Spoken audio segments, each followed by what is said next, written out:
final 2 weeks from now. And, of course, the Grey Cup game in 3 weeks' time. And the two teams we have going tonight could be involved in that national championship. You'll meet my fellow commentators Dale Isaac and Frank Rigney when the CFL on CTV continues in just 1 minute.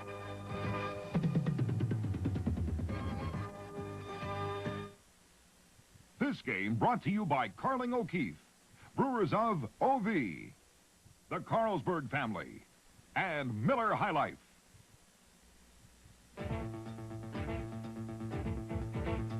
Carling O'Keefe Sports, your box seat to the CFL. We're bringing you more games than ever, a full interlocking schedule of exciting matchups. With new powerhouses and renewed rivalries, it's wide-open football CFL style. Catch all the action from your home box seat. Carling O'Keefe Sports, bringing the sports world home to you.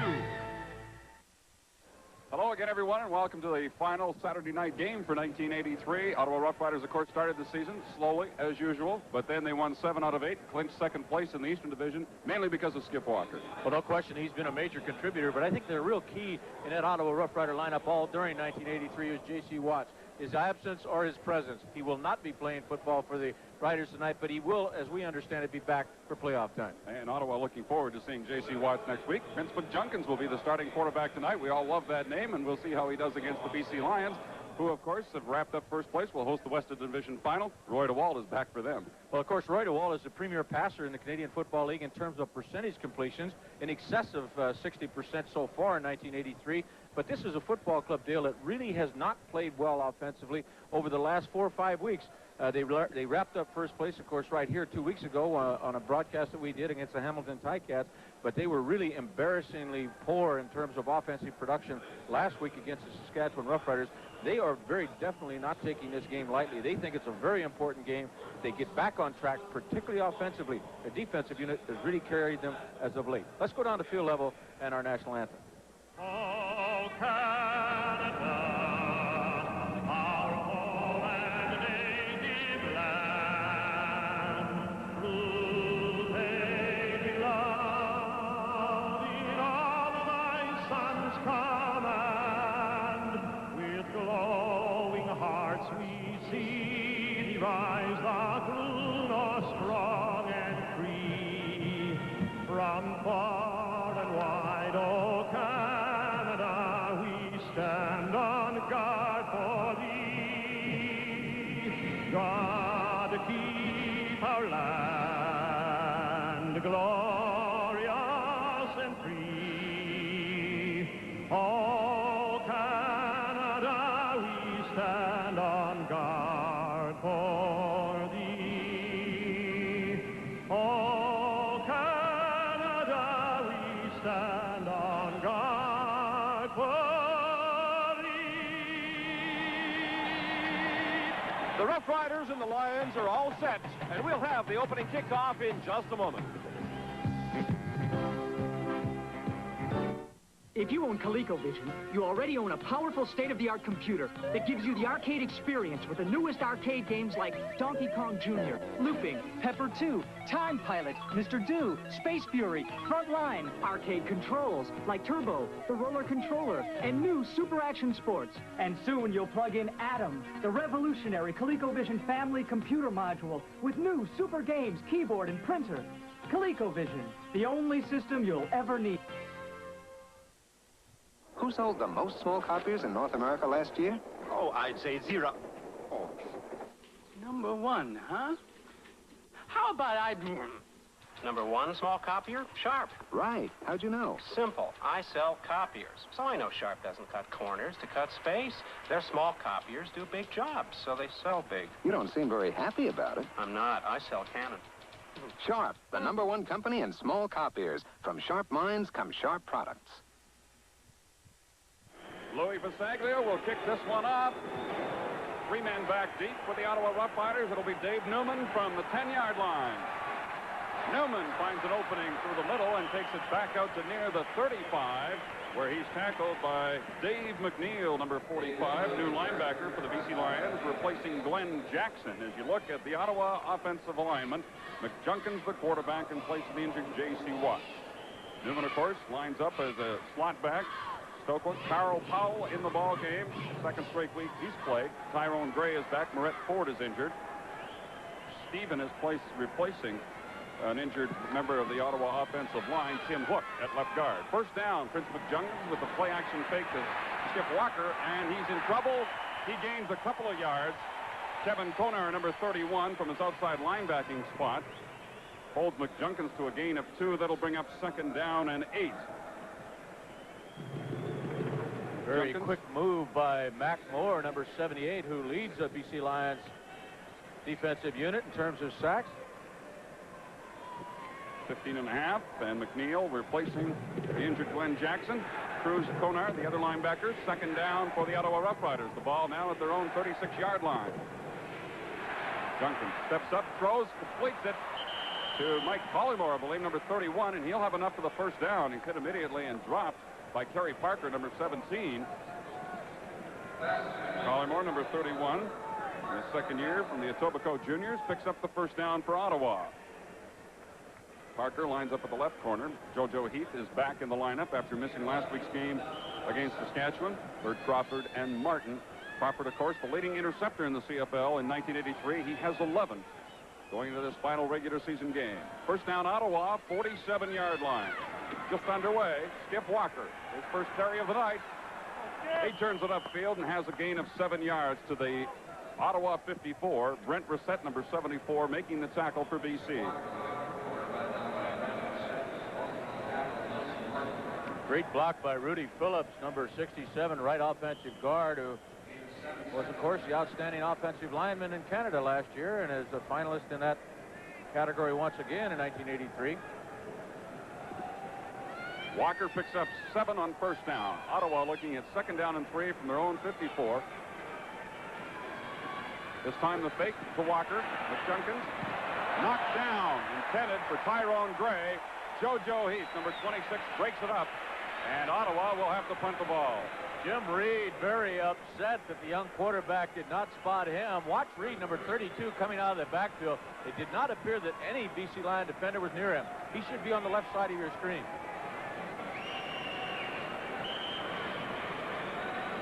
See JoJo knock that ball down. Well, Reed did not come into your picture. He was, well, there he is, right at the corner.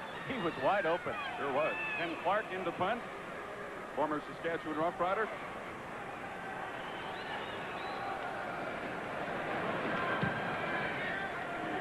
Short kick.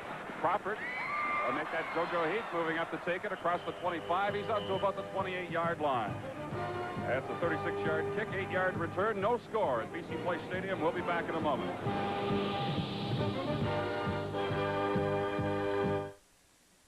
There is a special feeling in Oldsmobile. What makes the new Oldsmobile Forenza a whole lot of fun to drive? A whole lot of things. Olds Forenza has front-wheel drive, available 5-speed, peppy 2-liter engine, and handling that's real sporty. But what makes this fun-to-drive car special is that it's an Oldsmobile. So it's not only fun to drive, it's fun to arrive. There is a special feel in an Oldsmobile. Miss Canada, Miss Manitoba, Jordy Rutledge. It's a salute to the women of Canada, the 1984 Miss Canada pageant. Join host Jim Perry and the former Miss Canada Dominique Dufour as 38 of the most talented and beautiful women in this country vie for the title of Miss Canada. A star-studded evening of entertainment as the 37th annual pageant gets underway, live from Toronto. The 1984 Miss Canada pageant, a CTV special, Monday, November 7th. Back in Vancouver, Dale Isaac with Frank Rigney, Al McCann, the entire CTV crew. Roy DeWalt is back in the lineup to lead the BC Lion offense. He sat out last week in the game against Saskatchewan because of a slight knee injury, not too serious. He needed a rest anyway. BC with the ball for the first time tonight. They're at their own 28-yard line. No score. Approaching the 3-minute mark of the first quarter. Ray Strong is the lone setback. John Pancras takes the pass and steps out of bounds at about the 32.5-yard line. A short gain. It'll be second down and about 6.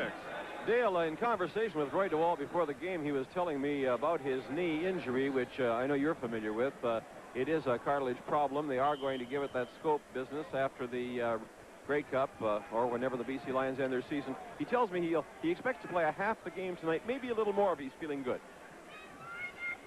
They certainly missed him last week against Saskatchewan.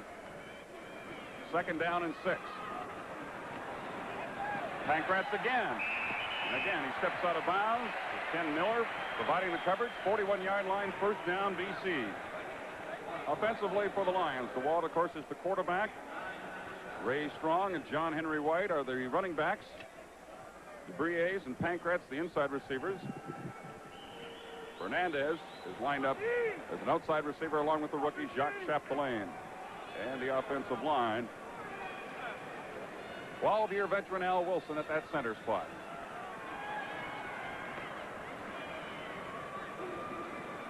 This is 1st and 10, BC. Fernandez. Finally knocked out of bounds by Junior Robinson after a big gain right down the sideline. They really stepped out at the Ottawa 44. 25-yard gain for Fernandez. Well, he gets by Charles Cornelius, number 22, the cornerback on that side, and obviously the BC Lions are going to throw to their right. All 3 of Roy DeWalt's passes so far have gone in that direction. Fernandez just doesn't quite get his balance here. He might have scored. He's got excellent speed. Junior Robinson came over to get him out of bounds. BC now in Ottawa territory, 1st down at the 44.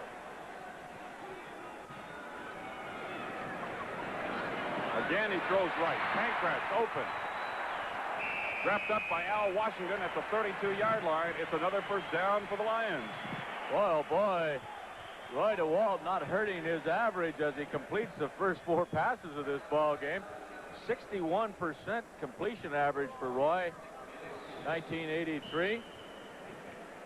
21 touchdown passes, only 16 interceptions. An excellent ratio for any quarterback in the pro leagues these days. Certainly is. 1st down Lions. The ball now at the Ottawa 31.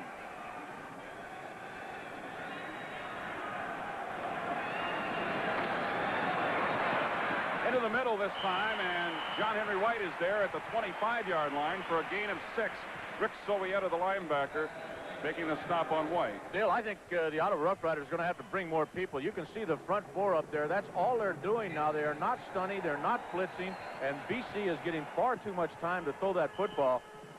Roy is just picking them apart. 5 straight completions. That's an excellent front 4, by the way, of the Ottawa Rough Riders. Greg Marshall, of course, the outstanding defensive lineman in the Eastern Division of the CFL. Greg Doolin, Mark Seal, and Jack Williams, who plays either in an up position or down. He's number 59. They're good. 2nd down, 4 yards to go. First incomplete pass of the night for Roy DeWalt, trying to hit John Pankratz deep in the end zone.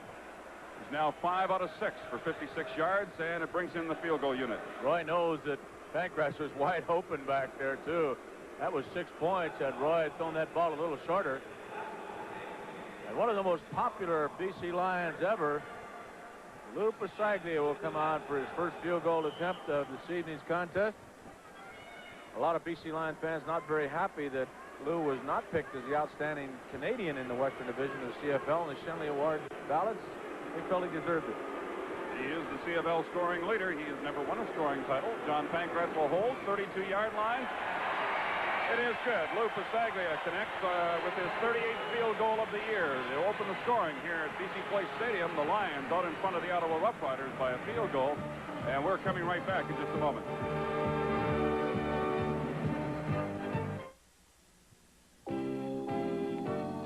Grandpa, computers keep on getting smaller. Why, I bet one day there'll be a computer no bigger than my math book. I'll do my homework on it, learn how to program, even create graphics and sound effects. Oh, wow! NC10 from Radio Shack, the little computer you can use in a big way with your TV. Sale priced for Christmas giving. Bet you just can't wait for a Christmas pack from Radio Shack.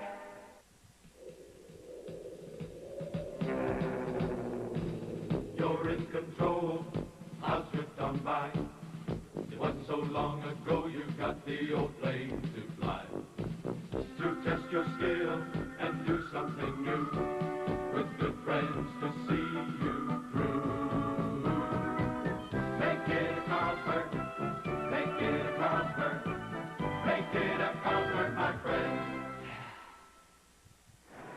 George Brancato has never missed the playoffs in his 10 years as head coach of the Ottawa Roughriders.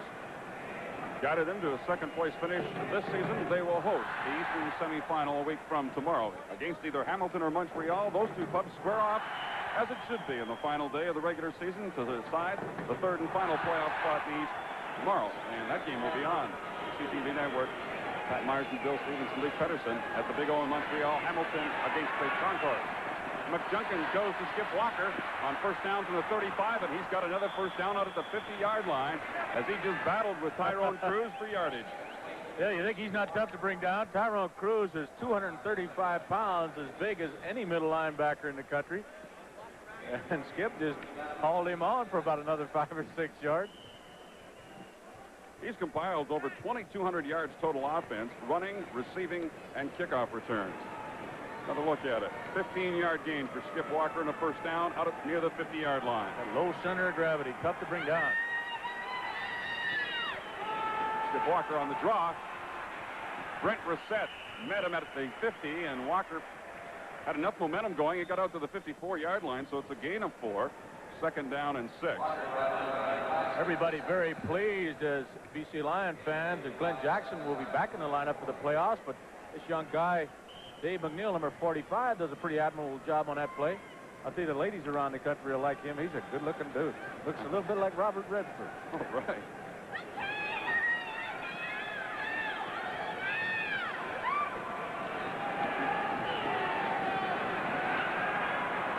Reed is open. He makes the catch. He bobbled it momentarily, takes it to the BC 45-yard line. Bird was there for the Lions, along with Dietz and Konar. It's a gain of 11. First down.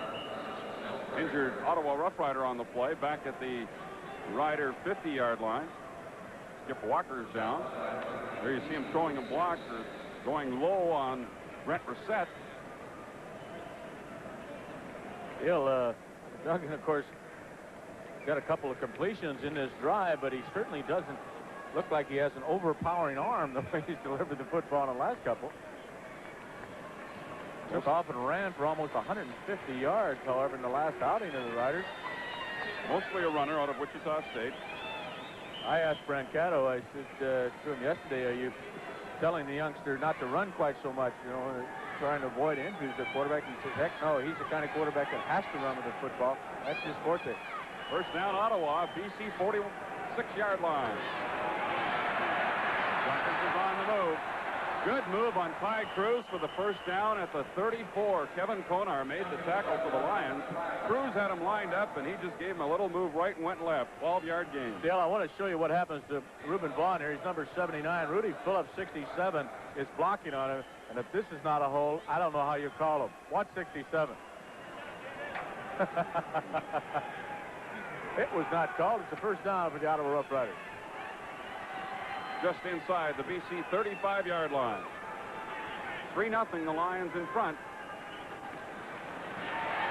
Jenkins doesn't take long to get out of that pocket and run with it. Forced out of bounds by Cruz near the 30. The gain of 4, bringing up second down and 6. If you missed it earlier today, Toronto finished the regular season with a 33-9 victory over Winnipeg. Argos with the best record in the CFL at 12-4. Bill, I'm not trying to pick out all the holding calls against the Ottawa Rough Riders, but once again, watch Kev Konar. Easy linebacker on the right side, number 31, and Mars Doyle, number 39, just grabs his shirt right off the back of him. 2 straight plays that the Riders got by with a little grab.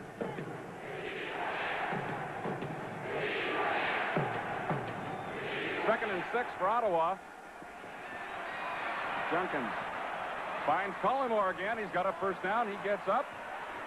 Stopped at the 20-yard line. Melvin Bird got over there, number 10, to put the stop on Collymore, his second catch of the evening, and they sustain the drive.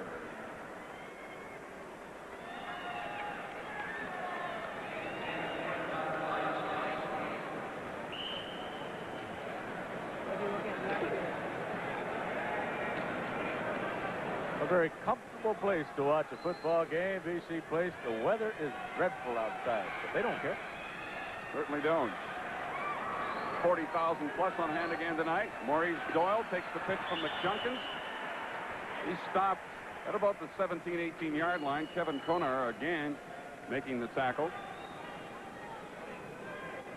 Skip Walker out of the ball game for the moment. He suffered a scratched eyeball last week in the game against Montreal, and it was only late in the week that they decided they were going to bring him and let him play in this football game. But he is now on the bench after being slightly injured a few moments ago. Maurice Doyle, number 39, replacing Walker. He did not practice all week, Bill. Mr. Ryder. Spent 2 days in bed. Jenkins is quick, put on a couple of nifty moves, and he gets to about the 12.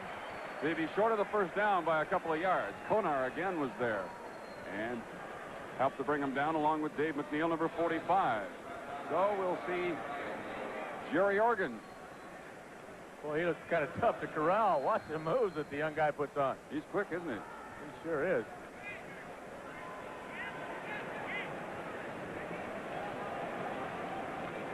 So Jerry Organ will be trying almost a 20-yard field goal, actually spotted closer to the 19, and Ken Clark will do the holding. Ken Clark, of course, is the punter. About a 19.5-yard attempt. Oregon trying to tie the ball game up with 5:15 remaining in the opening quarter. Jerry Organ is good with his 29th field goal of the year, and we're all tied at 3. And we're coming right back to BC Place Stadium in a moment.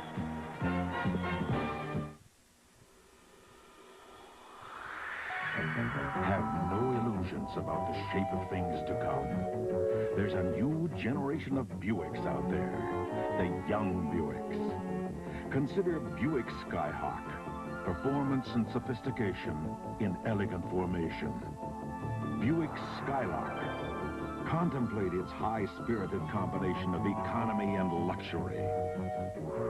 Let your imagination run free with the wind-sculptured form and high technology of Buick Century.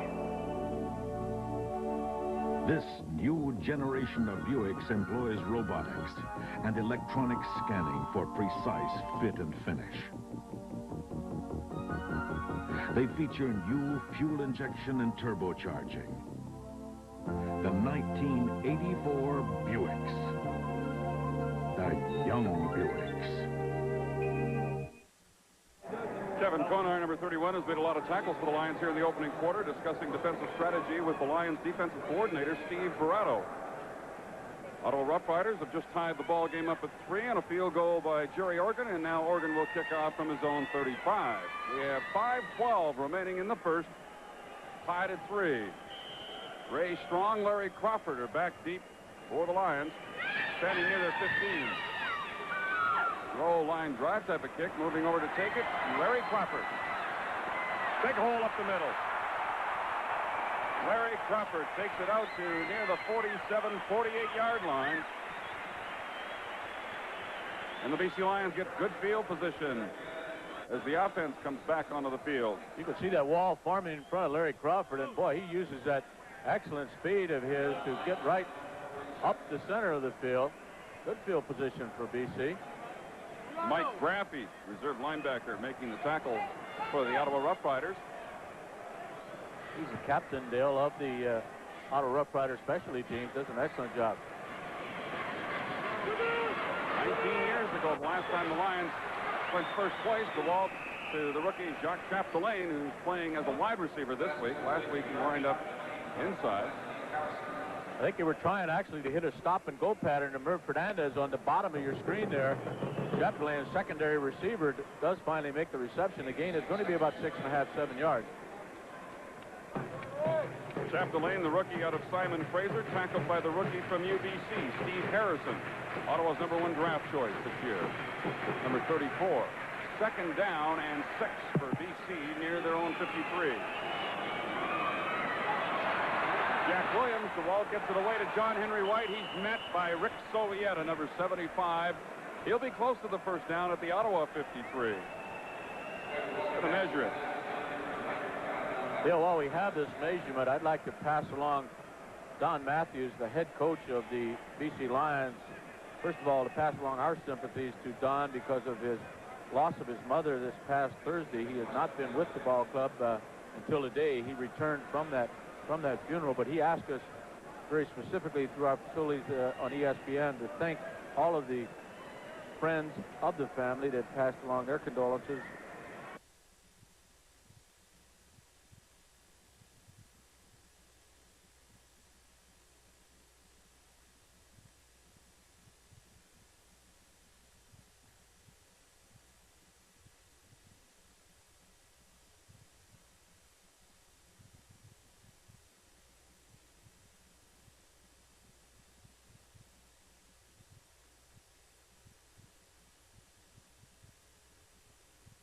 We are experiencing sound difficulties, which will be corrected in just a few moments.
We are experiencing sound difficulties, which will be corrected in a few moments.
Third down and about a foot to go at the 30-yard line. DeWalt keeps it. Penalty markers. DeWalt has enough for the first down, but 2 flags are thrown. Offside against Ottawa. Possibly they lined up offside. I think they jumped a little bit too, Dale. 2 or 3 linemen on the left side, inside of that Ottawa defensive unit that jumped. In any event, it'll be first down for the BC Lions, as this has been a good offensive football game. Both clubs moving up and down the field. We're tied at the moment. We're at 3 with just 2:05 remaining in the first quarter. That's the first penalty of the ball game, and of course the Lions are the least penalized team in the league. That one going against Ottawa. BC first and 10 at the Rough Riders 25.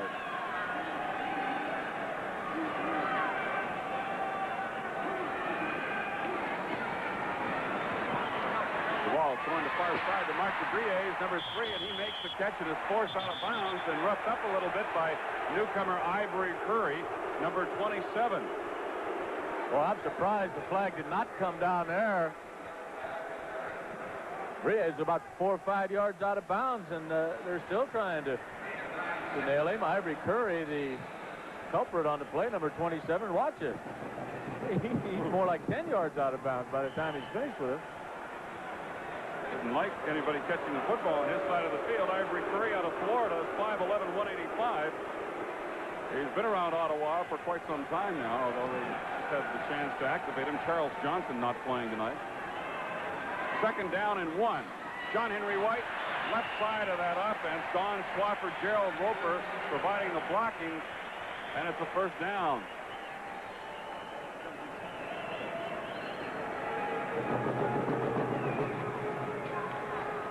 That's Ray Strong, number 34, leading John Henry White. It's usually the other way around. As Ray Strong, of course, had the biggest night of any BC Lion back a couple of weeks ago here for 134 yards on the ground. Hello, pretty lady. First down line. DeWalt going for 6. Again, he overthrows Fernandez. That is 3 times now that DeWalt has overthrown his receiver going to the end zone. Once with Pankratz and twice now with Fernandez. Dale, you know, the next 3 or 4 weeks are going to be really exciting across the CTV Sports Network. The Vanier Cup, of course, on November 19th. Even before that, the Western semifinal game where you and Al and I will be in Winnipeg Blue Bomber Stadium. But the Vanier Cup is going to be just one of the series of major sporting events that CTV is going to have each weekend. November is certainly football month on CTV. Second down and 10 line. Trying to dump it over the middle. It's knocked down, almost picked off by Greg Marshall, number 66. So the drive stalls on the last play of the opening quarter, and the BC Lions will have to settle for a field goal attempt when we come back. After the first 15, it's a 3-3 ball game. We'll return with the second quarter in a moment. Carlsberg Light, all right. People here say it's one good beer. Carlsberg Light, all right. Cold as ice, it's one real good beer. Crack a cold one now and see why it's that light, refreshing taste for me. Carlsberg Light, all right. Raise a cheer for good beer.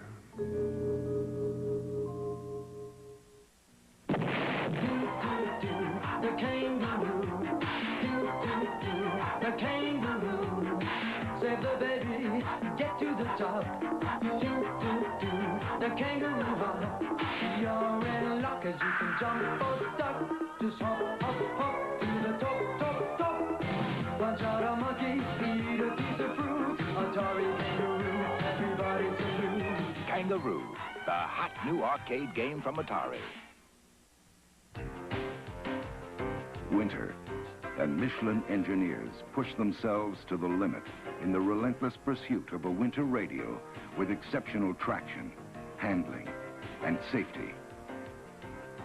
Result, the Michelin X MS1 with an aggressive tread that holds the winter road in a firm embrace. The Michelin X MS1, the winter radio. Michelin standards make all the difference. We're back at BC Place Stadium for the second quarter. The opening play will be a 20-yard field goal attempt from Lou Pasaglia. Trying to put the Lions back on top. John Pankratz doing the holding. And Pasaglia is good on that one, and it's now a 6-3 ball game. As we get the second quarter underway, 2 field goals by Pasaglia against 1 for Jerry Organ and the Ottawa Rough Riders. BC Lions coming into the ball game with a 10-5 record. Ottawa at 8-7. First, Ottawa, second half of the season club. They've won 7 of their past 9. As you look at the first quarter stats, the BC Lions with only 3 yards rushing. They only ran the ball once in that opening quarter. I don't think you're going to see them running a whole lot in any quarter, Dale. They're going to live by the pass. I think we were reading earlier today where this would be the first time ever that the Lions had a running back that didn't gain at least 400 yards this season, in a season. 500 yards, I think it was. 500. First and 10 for the Ottawa Rough Riders. Let's go to Al. Well, I'm down with one of the semi-nominees, a finalist, Greg Marshall. Greg, I think it's something like 15 and a half sacks. You're having a heck of a season. Yeah, it's been going pretty good so far. I hope I can have a couple more tonight. Kind of nice playing here. Don't worry about the elements, eh? Yeah, it's a little nicer than the snow we left in Ottawa, that's for sure. How do you feel about your team now? Do you think you're ready for the playoffs? Well, I think so. I think it's important that we have a good night tonight, you know, get a little momentum going into the playoffs, and then hopefully come up with a big game next week. Good luck on the 24th, personally, too. Thank you. McJunkins on 2nd and 10. Forced to run with the football, and he stopped short of the first down by Tyrone Cruz, number 50, the middle linebacker. He has a gain of close to 8, but the punting unit will come in on 3rd down and 2. Of course, Ottawa enjoying being here and playing in this ball game. They'd love to be back here on November 27th as well and playing in the Grey Cup game. A lot of people are talking Ottawa right now. Well, Dale, I think the Toronto Argonauts might have squelched some of that conversation the way they blew Winnipeg Blue Bombers They away. played well today, didn't they? They sure did. And, of course, the Argos will get to host the Eastern Final 2 weeks from tomorrow. We'd like to send out our congratulations to those Argonauts for the best record in the history of the Eastern Division of the Canadian Football League. Ottawa takes too long. They'll be penalized 5 yards. And congratulations to Terry Greer as well. Capped off a brilliant season. What an unbelievable performance he put on today and all year long. And can you believe it, with all those receptions, he was actually shut out a couple of weeks ago? Did not have reception in one of the games. Amazing, isn't it? What two great finalists you have in that category. Warren Moon of the Edmonton Eskimos and Terry Greer, of course, of the Argonauts. Still 3rd down and Ken Clark punting. Good kick by Clark. Drives Crawford back to his own 19-yard line. Crawford almost got outside, and if he would have, there was room out there for him to go. As it is, he returns it 17 yards off a 52-yard kick. The Lions out in front by a field goal. We'll be back in a moment. At Bumper to Bumper, the first thing a new customer usually asks is, have you got the parts for? Well, in a word, yes. Bumper to Bumper is a chain of over 200 stores across Canada who pride themselves in taking care of all your auto parts needs, whether fixing cars is your job or your hobby. We're auto parts professionals. Depend on us to have the right parts, value priced, and a little friendly advice. So when you ask if we got the parts, there's only one thing to say. No problem. Do it with Bumper to Bumper. Galaxian Warriors, today we're going up against the most feared commander. And everyone counts. Even you, Quid. Man your ships. Man your ships. We're going in. Zoom attack formation. All wings ready, sir. Okay, I'm peeling off. Cover me. Cover me. Roger on that, Blue Leader. Heavy fire, 17 degrees. Affirmative. This guy's good. Watch your back. We lost Blue Leader. I'm hit. Who's left? Quid. No! Quid, your 12-tier cartridge. Galaxian, the arcade hit, now for the Atari 2600 system. Bisaglia leads Oregon 2-1 in field goals here in the first half. That's all the scoring so far. The Lions have the football, first down at their own 31.5-yard line. 13-10 remaining in the second quarter.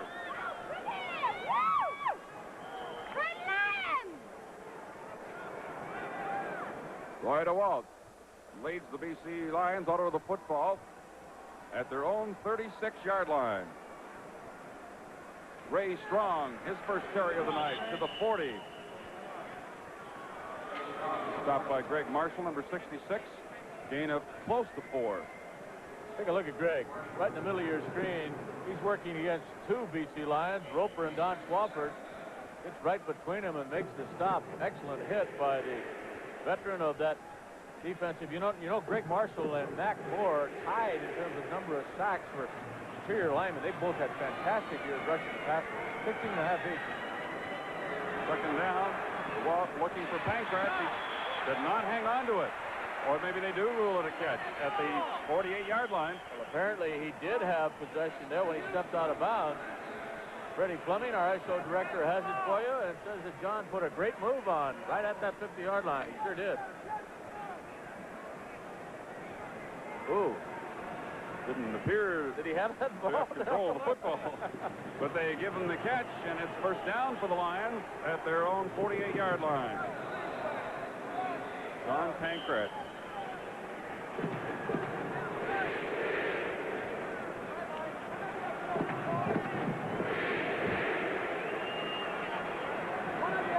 Minutes and 10 seconds remaining in the second quarter. Lions on first down, going for Fernandez. He may have taken his eye off the football momentarily to see that Ivory Curry was lining him up as a penalty flag at the line of scrimmage.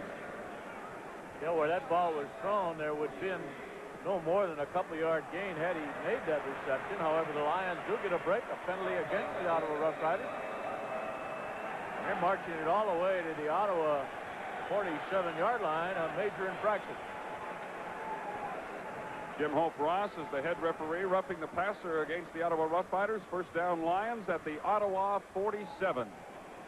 Joe Pow in a backup role tonight, as he has been most of the year. Of course, he started the game last week in Saskatchewan, was intercepted 3 times.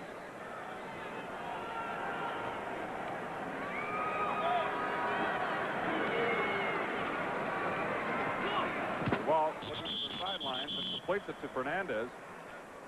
And he just stays right there for a gain of about 5. Walt throwing the ball exceptionally well on this short ball control type of passing offense. They have not been successful in getting deep on the Ottawa Roughriders. Walt is now 13 out of 16 for 110 yards. It's not going to hurt the percentage completion, is it? 61% coming into today's ball game. Leads the CFL in that department. Draw play to John Henry White, and it opens up for him. He has the big first down, tackled by the safety, Junior Robinson, number 28. White takes it to the Ottawa 32.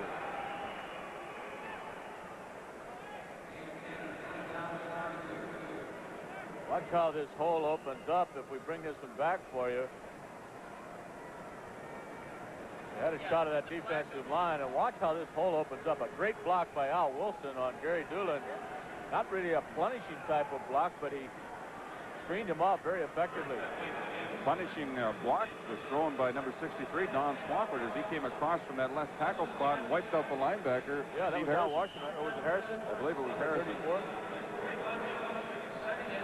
That gives you an idea how much ball clubs try to run the football. BC just is going to the air, period. First down for the Lions at the Ottawa 32.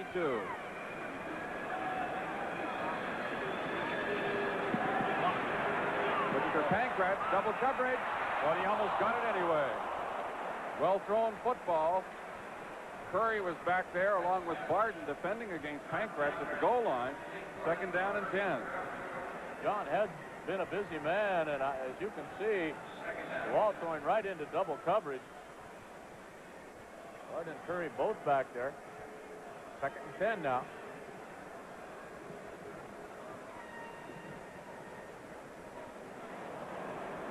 Not a little slow getting back to that huddle of the BC Lions. They better watch out. They could be penalized for delay a game, and they're down to about 12 seconds to get this one off right now.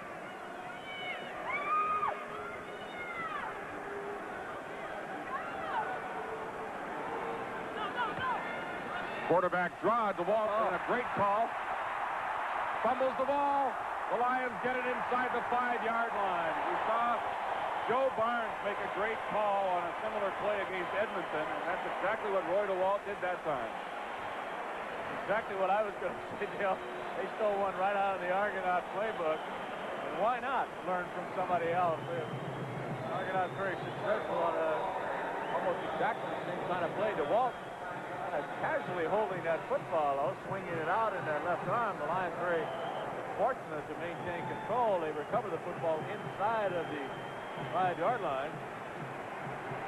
27-yard gain. I don't know what that was all about. First and goal for BC at the Ottawa 4. Ray Strong hit in the backfield, and he is down. Ivory Curry, number 27, was the first man there defensively. It'd be a loss, 2 or 3.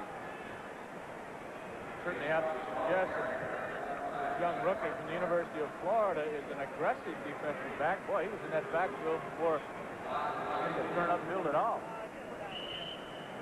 Second and goal, now at the 7.5.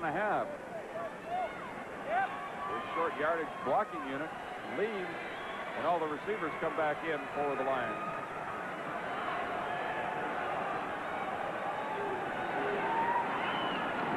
Walt hit by Greg Marshall for a further loss. There is a penalty flag at the line of scrimmage. Greg Marshall, number 66, getting the sack on Roy DeWalt. Offside, Dale. Sure, that's a break for the BC Lions.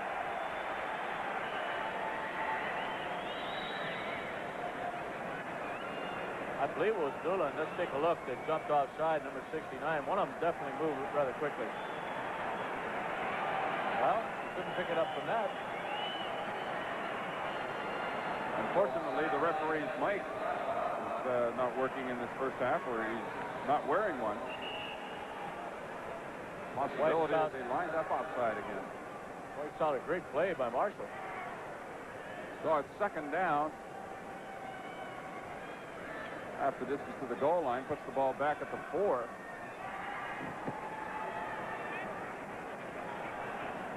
Second and goal. And the Lions re-huddle.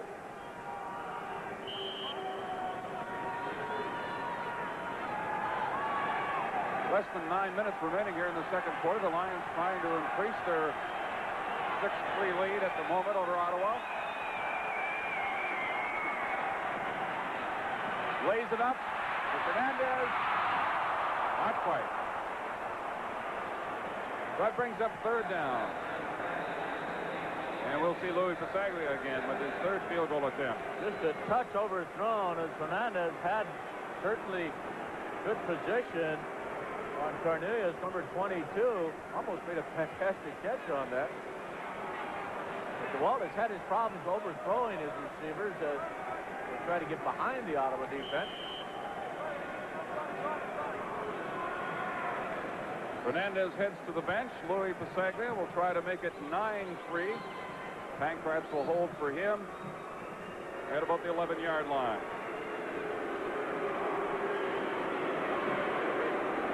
If he makes it, it will be his 40th field goal of the year. He is good. And so the BC Lions are now in front of the Ottawa Rough Riders by 6. We'll be back in just a moment.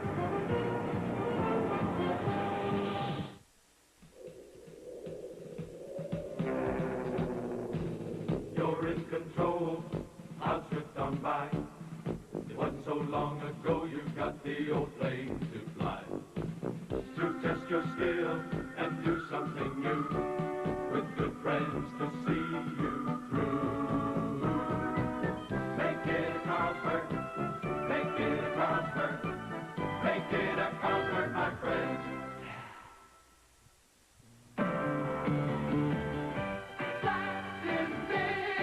5 by 7, 8 by 10, 11 by 14, 16 by 20. Black's big, beautiful color enlargements are half price right now. More beautiful. Bring your color negatives to Black's enlargement sale and save half price on all color enlargements up to 20 by 24. Now that's beautiful. Black's is photography. 3 field goals by Lou Pasaglia, giving the Lions a 9-3 lead over the Ottawa Rough Riders, and for Pasaglia ties a club record that he set back in '77. Most field goals in a season. Dale, somewhere among that crowd is a very, very famous BC Lion. Willie Fleming's here tonight. He's going to make a presentation at halftime to one of the lucky BC Lions linemen. This is a club presentation. We're hoping to get Willie up in the booth and have a chat with him a little later in the ballgame. First down for the Ottawa Rough Riders. Jim Reed, the ball carrier, stopped right about the line of scrimmage, possibly a gain of 1. Let's go to Al. Thank you, Dale. I've got the second all-time scoring champion here, Jerry Organ, former Shenley winner. Jerry, must just be like heaven to come into this building. No worry about rain, wind, anything, eh? Beautiful. I could play another 10 years here. I understand you want to tell somebody back home something. Yeah, I'm the last guy that should bring up birthdays, as you know, but I do want to wish my dad a happy birthday today. It's his 74th birthday back in Toronto. Happy birthday, Dad. Jerry, have a good game. Thank you. Second down and 9. Duncan tripped as he went back to pass. I'm not sure if he just fell over his own feet or if somebody might have stepped on him, as happens every so often with the lineman, possibly. I'll tell you what it might have been, Dale. He might have seen all this action coming. They got about 9 people rushing the passer here. He might have just said, I'm going to get down as quickly as I can. Watch this. Everybody's coming. Whoa. Look out. So it's third down for Ottawa, and Ken Clark will punt. Crawford and Heath are the return men for the Lions. We have 7:24 remaining in the second quarter. Lions lead it 9-3. High snap. Clark in trouble. Clark tries to pass. It goes incomplete. The Lions will take over at the Ottawa 23.5-yard line. A big break for the BC Lions. They lead it 9-3 over Ottawa, and we're coming right back in just a moment.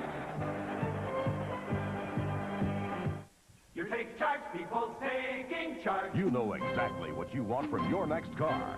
Taking charge in your own way. You're taking charge with Chevrolet. Your best buy, period. Take charge, people. 84 Chevy Citation 2. Versatile front drive, small car fuel economy, big car room for cargo or a crowd, and a price that's down to earth Chevrolet. 84 Chevy Citation 2. Price the way you want to pay. You're taking charge with Chevrolet. I adore my 64, my Commodore 64. I cook with it, scheme with it, educate the team with it. My Commodore 64. I pitch with it, catch with it, count my 64, the hatch with it. My Commodore 64. 64K memory at a price that will put a computer in every home, business, and school years before anyone ever dreamed. I adore my 64, my Commodore 64. Well, the first big break of this ball game, right before our commercial break, Larry Titley, the offensive center, snapped the ball a little high to Kenny Clark. Clark had good pressure on him by Melvin Bird, number 10, who winds up hitting the elder statesman in the punting department. Actually, he saved Ottawa about 10 or 15 yards by throwing that football away. He did have an intended receiver downfield at Doyle, number 39. I think Clark is about 0 for 5 this year in the passing department. That includes a few that he threw over Saskatchewan. Roy DeWalt completes this one to Mervyn Fernandez, and a good move gets him a couple of more yards near the 21-yard line for a gain of about 7. Yeah, I was watching Fernandez on the play, and he was open quite a bit before DeWalt threw that football. If he'd have thrown it a couple of seconds earlier, that thing might have broken. See Chaplain out there as well, number 71, but what a great move he put on Ken Miller. And Charles Cornelius finally forced him out of bounds. 2nd down and 3 for the Lions. Just inside the Ottawa 22. Lions trying to take advantage of the turnover. John Henry White, straight up the middle, has the first down. He's inside the 15-yard line. Ricky Barden, number 25, making the tackle on John Henry. Turnabout's fair play. Watch Ray Strong, number 34, go up in there and try to open a hole for John Henry. It's a good piece of one of the interior linemen of the Riders. As we mentioned, it's usually the other way around with John Henry White blocking. You can see the Lions have dominated this football game from a first down point of view. Ottawa has not picked up a first down in the 2nd quarter. Safety blitz. Touchdown, Mervyn Fernandez.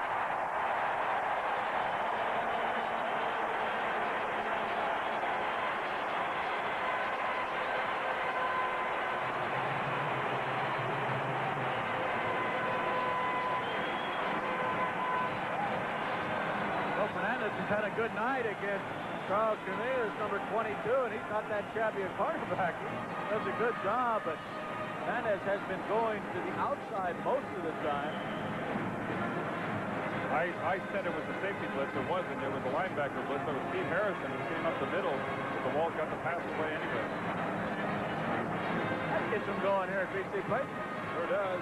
Saglia will convert the touchdown by Mervyn Fernandez. Fernandez 10th touchdown of the year. And the Lions now lead the Ottawa Rough Riders by 13, and we have 5:59 remaining in the 2nd quarter. But a better-looking BC Lions team than we saw last week at Taylor Field. I was just going to say, Dale, I think that Don Matthews was going to be certainly pleased with his offensive unit compared to the last 2 or 3 weeks, the type of performance they've come up with. They have not finished off their drives in recent weeks. That one they put in the end zone. And now Crazy George has got them going section by section. He just stands at one end and points at the section, and away they go, they respond. Well, this is becoming the well-known cheer here at BC Place. And that never ceases to amaze me, you know. On one hop, Ivory Curry on the kickoff return. Number 27 is hit at the 20-yard line, still fighting for yardage, and finally dropped by Joe Kuklo, number 11, after a 15-yard return.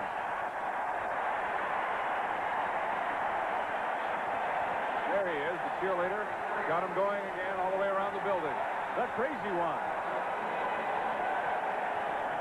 I'll tell you, opposing quarterbacks absolutely hate this because they have a really tough time with the echo inside this beautiful building, trying to get their calls off to the wide receivers.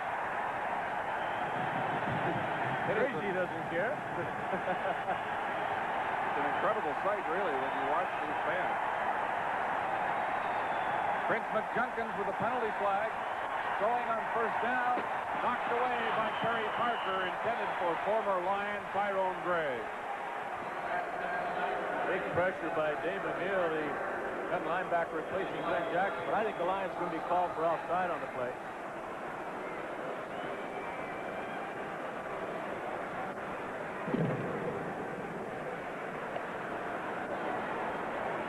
First down over again, 5 yards to go from the 27, offside against the Lions. 5:28 remaining until halftime. 16-3 is the score. Lions in front of Ottawa. Penalty's not a big factor so far in this ball game, Bill.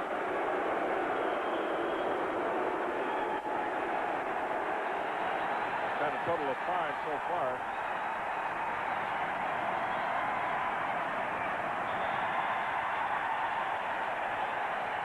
Not much running room at all for Maurice Doyle, number 39. He gets to near the 30-yard line on a pickup of close to 3. Now they spotted at the 31, so it's a gain of 4. Second down and 1. Crazy George must have thought it was too quiet in here or something. I just wonder if we've got an injury problem once again cropping up with Skip Walker, Dale. He is not on the field. We'll have to have Al McCann check that out.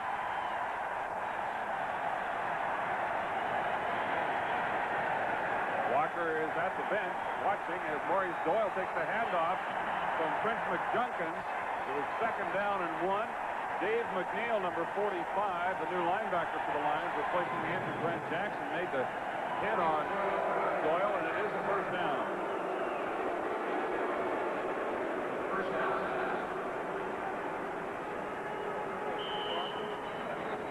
That's the sure way to quiet this crowd down. You've noticed that opposing teams have a little success. That's about the only way you kill that cheer. Ottawa has finally picked up a first down in this quarter. And we have just over 4 minutes remaining. McJunkins throws to Carl Powell. It's broken up by Terry Parker. 17. 4-year veteran from Grambling. The BC Lion defensive backs have intercepted football 30 times this year. Of course, Larry Crawford leads the way with 11. Of course, they have a team record of 41, which is a single-season CFL record. Compare that with the Ottawa Rough Riders. They've only picked off 23 passes all year long. Slightly over half of them. Yeah. Big difference in the turnover categories. Andre Jones on the blitz. Forced McJunkins up into the pocket where he is finished off by Reuben Vaughn and Tyrone Cruz. That may be Reuben Vaughn's first sack of the year since he joined the Lions 4 games ago. This is a much more impressive BC Lion ball club, Dale, as you mentioned, that we've seen over the last 2 or 3 weeks. Andre Jones coming in from the outside there, forcing the young quarterback to step up to the middle to meet a big guy like that. Reuben Vaughn out of Colorado, 6'3", 251. Ken Clark gets this one away. Waiting for it, JoJo Heath, number 26, near the 30. Reverses his field. Terry Parker shielded off Maurice Doyle nicely. He chipped away from Ken Clark and is finally stopped by Graffy at the Ottawa 54. I don't know if Ken Clark is trying to tackle JoJo Heath or try to jump over the top of him. I love you, I love you, I love you. I love you with all my heart, Martin. Who's he talking to? Watch Ken Clark when this play finally gets up to about midfield, if we have a chance to run it that far. Number 13, he tries to jump right over JoJo. He's back. We didn't get to go that far. Sorry about that. First down from the Ottawa 54. The draw to John Henry White.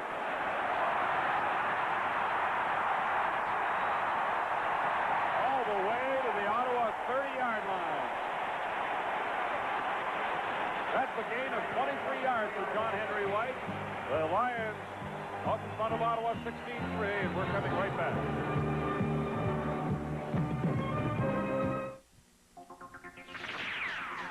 You'd give anything just to take a breather. But you know you'd be giving too much to the other team. But right from the first time you played, you knew you had found your game. And right from the first time you tried OB, we'll bet you'd found your beer. That's why you just say OB for that great tasting beer. OB, OB, oh yeah, you just say OB. Canadian football stars are under the dome in an East versus West matchup. See All-Star Football on CTV Saturday, December 3rd. This is just an excellent piece of running by John Henry White, and the draw has been very successful for the BC Lions so far in this first half. That's twice now that John Henry's been able to go up the middle with some great deal of success. And also you saw Roy DeWalt, of course, work the draw play a moment ago. And you see that beautiful location that we have here at BC Place, and doing a very exciting football game with just 2:45 remaining in the first half. That was Al Washington and Ken Miller that teamed up to finally bring John Henry White down. First and 10 from the 30. The ball goes to Mervyn Fernandez again. Near the 25-yard line, short gain. They give him 5. Second down. We have 2.5 minutes remaining until the intermission. The Lions are out in front 16-3. Touchdown by that man right there. Converted by Pasaglia, who also has 3 field goals. Oregon, a field goal, the only scoring for Ottawa so far.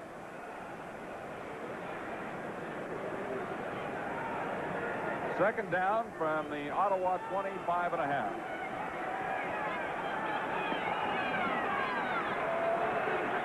Wall, good protection, goes over the middle to Ray Strong. Ball is loose, picked up by Gerald Roper. He picked up another couple of yards, but they'll still be short of the first down by a yard or two. Things kind of going BC's way right now when the ball pops loose and right to an offensive lineman. Roper looks a bit like a fullback here where he puts his head down after he picks his football up. Number 65 right in the middle of your screen. Just give me that ball. I can run with it. All right, this will be tough. Greg Marshall got him from behind. It's third down. A little less than 2 yards to go. Pasaglia try to make it 4 for 4. 29-yard attempt straight away. And a new club record, eh? Sir beats his own record he set in 1977. His 41st field goal of the year. And he's 4 for 4 tonight. The Lions now lead it by 16 with 2 minutes and 13 seconds remaining until halftime.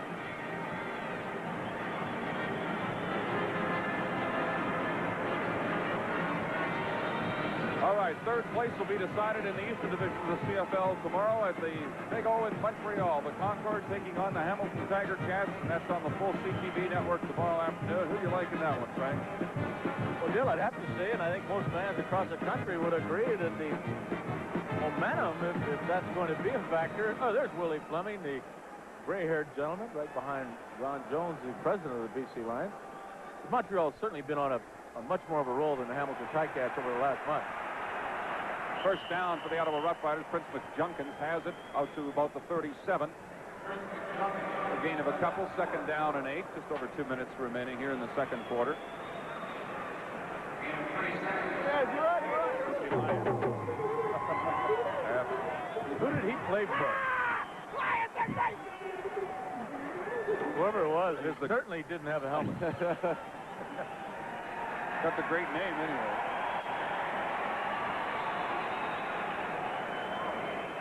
Second down and 7 for Ottawa. Junkin steps up, fires to Tyrone Gray. First down into BC territory. They'll spot it at the 49.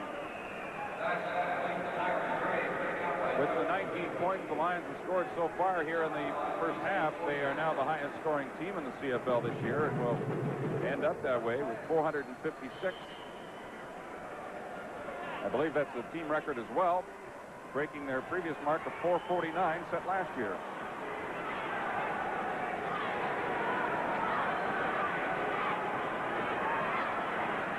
It's down for Junkins, and he's on the run again. Junkins is tackled by Tyrone Cruz, the middle linebacker, number 50, at about the 37-yard line. He's got another first down. Gain of 12.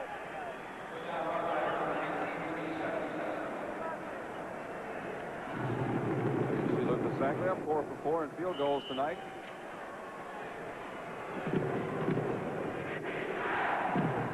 Ottawa Rough Riders offensively without Skip Walker, who not playing right now. J.C. Watts, of course, is not here. Junkins gets away from Reuben Bond, but they've got hot pursuit after him now. Mac Moore joins in the chase, and Junkins takes it out of bounds at the 34. Dale, Skip Walker seems to be fine. I chatted with him briefly. He's going to talk to me as soon as it's halftime, at the top of our halftime intermission. I think he probably could play, but they're just not going to risk any further injury. Well, I understand he did have a slight leg injury coming into this ball game, so maybe we can find out if that has been aggravated.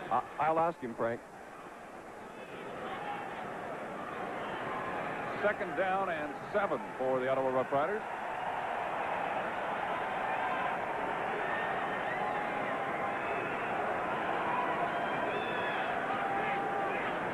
The blitz on the Junkins. Mel Bird gets to him, and they throw him way back to the 50-yard line, although the first contact was made close to the 43.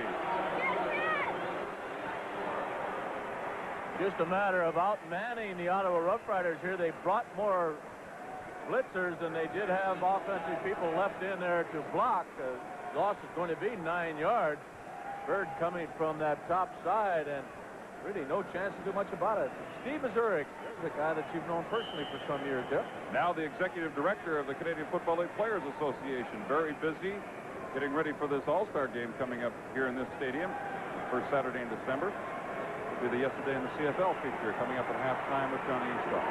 Ken Clark holds for Jerry Organ's 15-yard field goal attempt. It is good. Jerry Organ has just connected with his longest field goal of the year to cut the BC lead to 13 points with 41 seconds remaining in the second quarter. Dale, we should tell the fans across the country that not only will the Grey Cup game be across the full CTV Sports Network, but the following week, that All-Star game that you mentioned will also be right from BC Place, right here, and also on CTV. We're going to be spending some time in Vancouver later this month. Be around here for a few days. What a great month it's going to be on the network for football fans across the country. Vanier Cup, Grey Cup, All-Star game. What more could you want? Plus the Western semifinal and the Eastern final.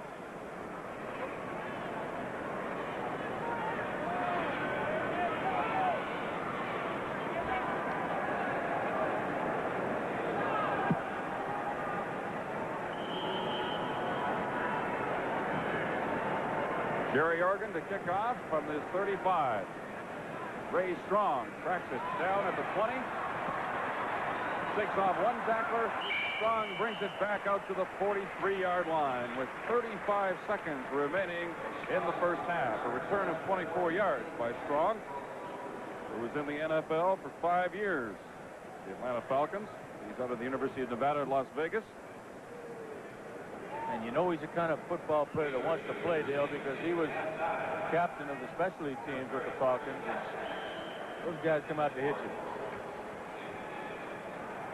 First down for the Lions from their 43. See if the Lions are content to just run the clock out here or go for more. Draw to John Henry White. He's picked up a few yards in this first half on that play. This time it's held to a gain of about 4. Al Washington, number 17, in on the tackle. I'd like to see him throw it downfield. Why not try to pick up another field goal or so. We've still got 30 seconds remaining. Never be content with the points you have. You always got to go for more. Well, if you throw it deep enough down there and they pick it out, it's just like a punt anyway.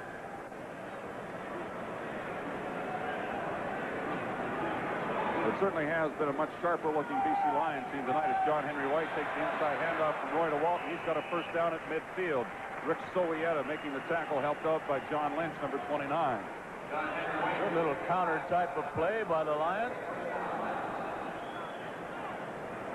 Last week, the BC Lions were held to 5 points in the entire ballgame by Saskatchewan.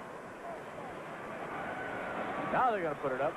John Henry White down the middle. Al Washington has him. Another first down at the Ottawa 40. 5 seconds left. I think we'll probably see the BC Lions call a timeout here and get Cooper Sagley in this ball game. And that's exactly what they've done. Sagley will try a 47-yarder. Al Washington a little slow in getting up. What if Georgie Brancato has got the ice bucket here at BC Place? I haven't noticed it. He usually goes into that ice pail consistently, no matter what the weather's like.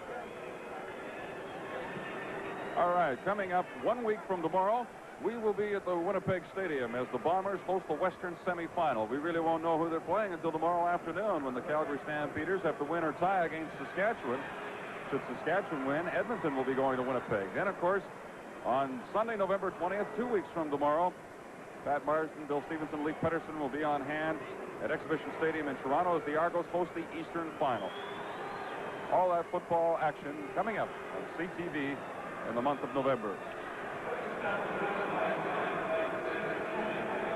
John Pankratz will hold as the Sagley will try to make it 5 for 5 here in the first half.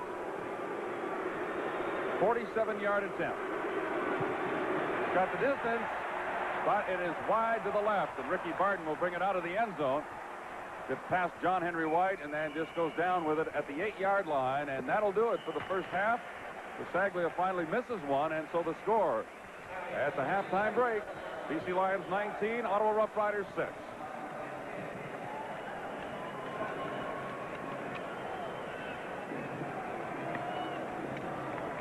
Well, I've got one of the outs. The CTV National News with Sandy Ronaldo. Good evening. Yasser Arafat, the embattled chairman of the Palestine Liberation Organization, is putting up what could be his last battle for survival in Lebanon tonight. Arafat has vowed to die hard as rebel PLO forces, backed by the Syrians, move to crush what's left of his support. More from Vic Aiken. The fighting has raged around this camp for 3 days now. Arafat's men have been battling PLO rebels and their Syrian and Libyan allies. Frontline positions often only amount to 2 men and a mortar. The anti-Arafat lines are only 700 yards away, and the firing is not all one way. Cost has been high, many wounded and dead. Vic Aiken, NBC News, Lebanon. In southern Lebanon, the number of dead in the car bomb blast on the Israeli military post in Tyre rose today to 60.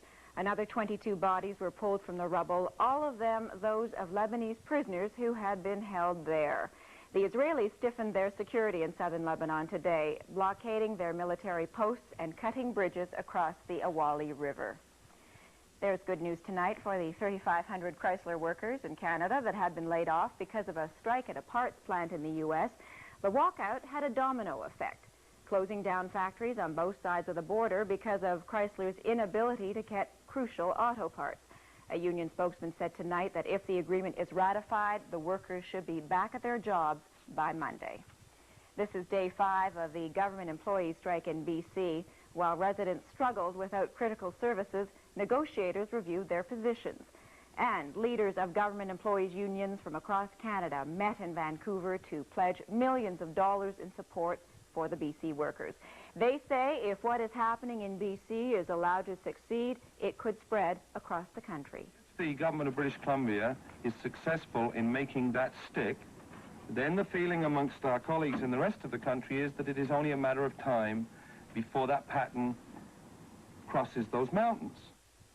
We will have these and other stories later on the CTV National News, but first, yesterday in the CFL with Steve Mazurek.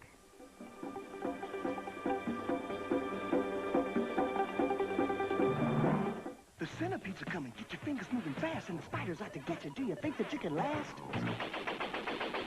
You can shoot him in the middle. He will only break in two. And the fleas are even faster if you look away you're through. See the scorpion a dancing? He can really help you score. But the centipede's immortal, keeps coming back for more. Centipede is from Atari, and it's faster than a jet. If you're looking for some action, it's the game you gotta get. Centipede. For Atari. Uh-oh, here's one they don't need us for. Who doesn't need it? Polaroid. Their new sun camera is $30 less than last year, and you still get a piece of the sun and a light mixer. Can you still turn bad light into good pictures? Yep. It's designed for 10 great shots out of 10. Use a 600-speed film. Swell. For $30 less? Yep, it'll sell itself. But somebody has to tell the people about it. But not both of us. So that means goodbye.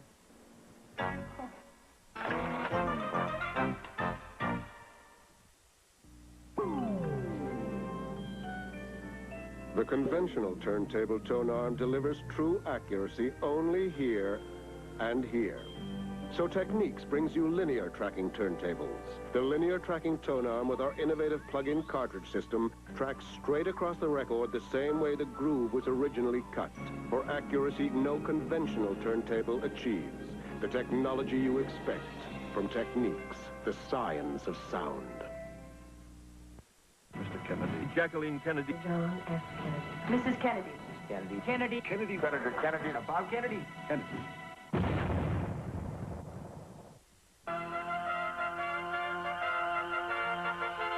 For 8 seasons, this graduate of the Regina Rams caught passes for the Saskatchewan Roughriders. For 8 years, he helped create Rider Pride. He wasn't a superstar, but he was tough, agile, and fiercely proud of the Green Machine. We'll talk to Steve today as Carling O'Keefe Sports presents Yesterday in the CFL.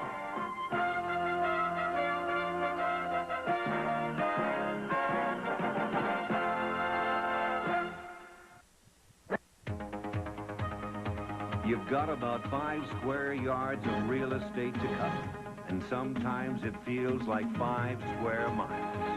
But right from the first time you played, you knew you'd found your game. And right from the first time you tried OB, we'll bet you'd found your beer. That's why you just say OB for that great tasting beer. OB, OB, oh yeah, you say OB. Rider Pride, yes indeed. That is the slogan for the Saskatchewan football fans as well as for the young Saskatchewan football players. They now have the ambition to play with the juniors and then move up to the Saskatchewan Roughriders. Such is the story of Steve Mazurek. He was with the national champion Regina Rams and then for 8 years with the Saskatchewan Roughriders. Steve Mazurek, one of the great young Canadians in the Saskatchewan Roughrider history. Steve Mazurek grew up in Regina, dreaming of the day he could don a Rider uniform. After a successful 2-year stint with the Regina Rams, he turned pro with the Riders, and today remains 7th on the all-time Rider list for passes caught with 237, and 6th in yards gained with 3,714. At 6'3" and 210 pounds, he was a large target for quarterback Ron Lancaster. In 1978, he led the Western Conference with 978 yards on 52 receptions. We talked about all that recently at Taylor Field.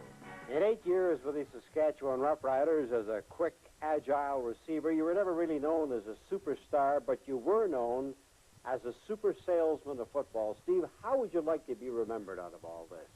Hopefully they're thinking that Steve Mazurek was a 110%er and somebody who gave their best on the field and off the field 365 days a year. During those first 4 years, when you had to fight from day to day for a starting spot with Leif Pettersson, you must have wondered who was really going to get the job. You didn't have anything to do with his trade to Hamilton, did you? Oh, yeah, I did. And Leif and I have joked about it many times. We were roommates through those 4 years, and I think I was a little bit lucky in that I got a year's head start on Leif. I started in '73. Leif came around in 1974, and just lucky enough that possibly because I was homegrown, and that with that extra year that I had a little bit of the upper edge on Leif. And as a young receiver, what kind of help did you get from a quarterback coach type of a player that Ron Lancaster was? A lot of help, and I think as a young receiver in the CFL, to start off in the league with Ronnie Lancaster and his patience and his knowledge of the ball game taught me an awful lot, especially in the area of watching films and making sure you're on your toes for audibles. Because as you probably know, Johnny, Ron Lancaster probably called 60% of his plays on the line, and so you had to be on your toes, and it was great to learn that right from the start. Well, he was one of the new spirits. Who do you remember most vividly as the new spirit that came along? Well, in that same era, it would have been Ronnie Lancaster, George Reed, and probably, especially Huey Campbell, I think, because Huey was, I was always compared to Hugh Campbell in my high school days and playing with the Regina Rams, and I would go to the Rough Rider ball games and watch Huey Campbell and watch his moves and try to emulate that, and so it was always that number 31 on the football field that I remember the most. Mazurek went to the Grey Cup only once, in 1976, but his feelings for football and Regina in particular endeared him with the fans there. Steve was always actively involved in charities and community projects. Mazurek also carried a genuine concern for his peers in football, a role which sees him now as the executive director of the CFL Players Association. Steve is a local product making the big team. That's quite an accomplishment, and of course there were a lot of thrills that go along with that. But losing before those same people was quite another. Certainly was, and I suppose that was one of the more saving graces of the whole game, knowing that your friends and family were in the audience, and when everything was down and there was a few people booing up there, you always knew your brother was standing up screaming and yelling with a number 70 jersey on, but it teaches you a lot about the game and the highs and lows of the game, and I think that's the difference between a professional football player and just the average athlete, is being able to overcome those kinds of circumstances. Steve, you earned a phys ed degree while you were playing football, which proves that the opportunity is there to do more than one thing. In other words, if a player wants the best of both worlds, he can do it. Certainly can, and I think it's a credit to the CFL in that most of the practice times are later in the afternoon. Ball players can continue their education, finish off their degrees, or work in the community and get themselves established in the community for when that day comes when they're no longer a football player. Steve Mazurek, a great rider for 8 seasons, yesterday in the CFL.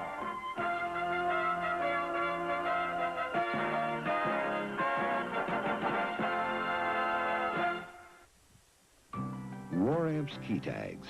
Carl Hilsinger, a former Montreal football great who lost 2 legs in a tragic car accident, leads a group of young amputees in a ski clinic held in Quebec and run by the War Amps through its child amputee program.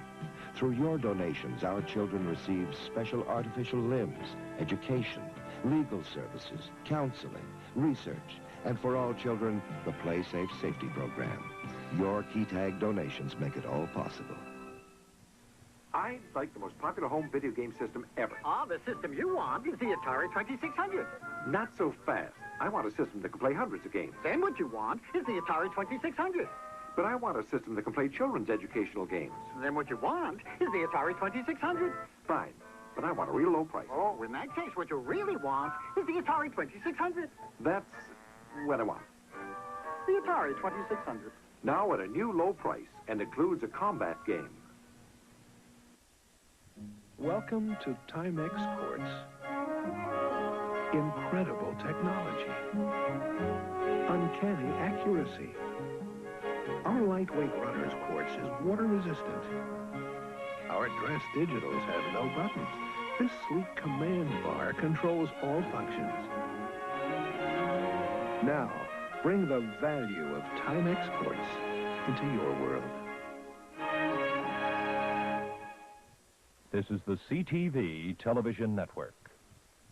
This is CJOH Television, Cable 7 in Ottawa, Hull.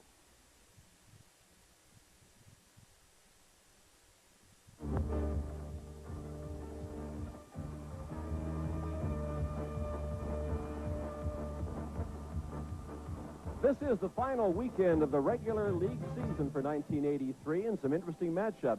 Earlier today, a couple of playoff-bound teams met in the rain in Toronto, and the Argonauts were very sharp in defeating Winnipeg. After a Leroy Paul interception in the first quarter, Condridge Holloway hit Cedric Mitter on a 34-yard touchdown for the first score of the game.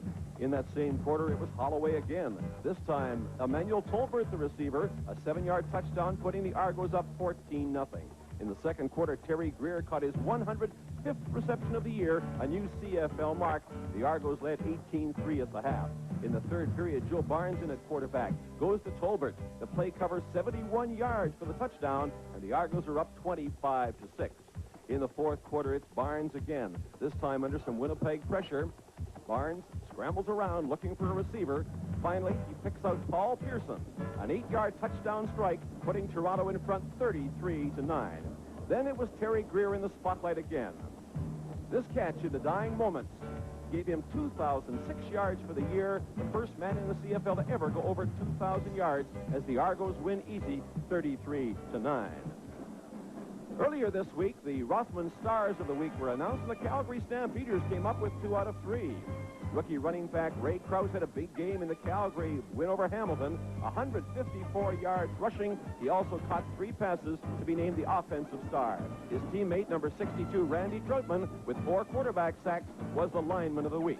Over in Ottawa, another number 62, Willie Hampton of Montreal, had an interception, a sack, and a pass knockdown. As the Concord beat Ottawa, he was the defensive player for the past week. Coming up tomorrow, the Hamilton Tiger Cats at Montreal. The winner gets 3rd place. The loser is out. You'll see it all on CTV. And over in Calgary, the Stampeders must win or tie to qualify for the playoffs as they play Saskatchewan. The Shenley nominations are out. We're down to the finals now. It's Warren Moon, of course, against Terry Greer. Everybody expected it. Moon with 5,648 yards passing. Greer, 2,006 yards receiving. The outstanding offensive lineman, John Bonk, against Rudy Phillips. Bonk, an 11-year veteran. Phillips, of course, a Shenley offensive lineman winner in 82.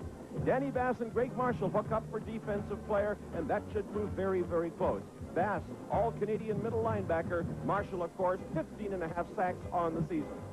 As far as the Canadian player is concerned, it's Paul Bennett against Denny Ferdinand. The all-time punt return leader Bennett against Ferdinand, who's had a sensational season, and of course that should be a very close competition.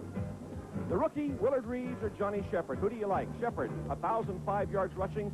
Reeves, the West's leading rusher, 898 yards. That, too, will be awfully close. The CFL on CTV continues in just 1 minute.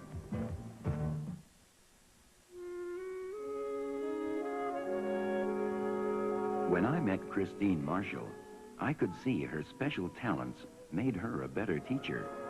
Christine is one of 2 providers in her family, and my special talents help make her a better provider. As a London Life agent, I can design a special plan for your financial future the way I did for Christine. Your plan may not be like hers, though, because at London Life, we feel every life is something special. There is a way to keep your car safe from winter. Protected with Perma-3 antifreeze from Canadian Tire. Perma-3 is undaunted by winter's cataclysmic assaults. Its paralyzing destruction. Its menacing force. Perma-3 will take anything winter can dish out so your car won't have to. Perma-3 antifreeze from Canadian Tire, because only the strong survive.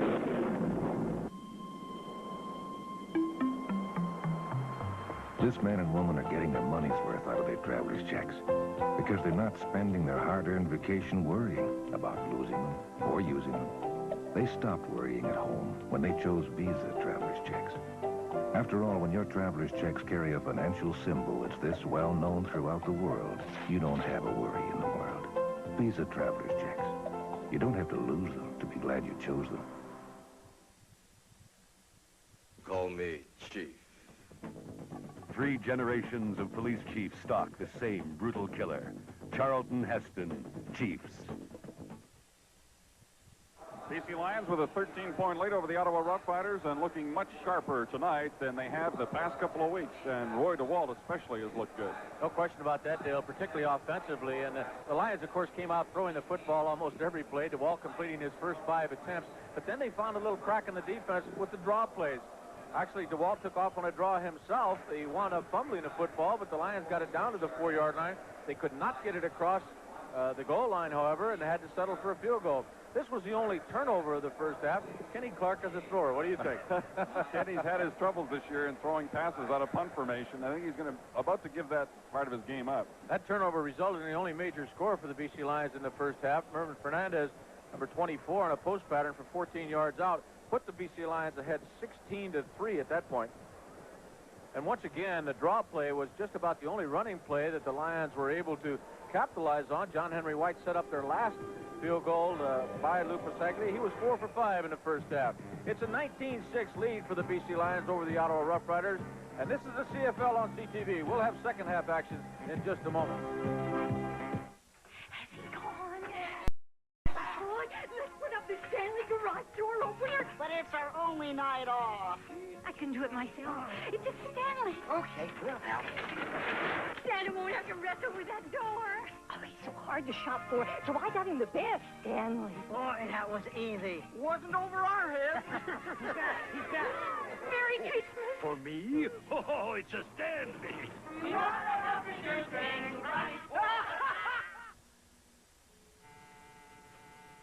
Hello. I like this Remington microscreen rechargeable shaver so much, I bought the company. It shaves as close as a blade, or I'll give you your money back. Remington has 2 microscreens. That's why it can shave as close as a blade. The first microscreen shaves incredibly close. The second, even closer. The Remington microscreen rechargeable shaver shaves as close as a blade, or your money back. And the Lady Remington, the perfect gift, also with a money-back guarantee. In the race to put personal computers in the office, Wang introduces the winning formula, the Wang Professional Computer. In data processing, it's faster than any personal computer tested. Only Wang offers you the best-selling word processing in the world. And only Wang gives you all this, plus unbeaten communications. The Wang Professional Computer. In the race to office automation, it leaves the competition in the dust. Princess Daisy. A successful model, Princess Daisy is haunted by the terrible secret of her past.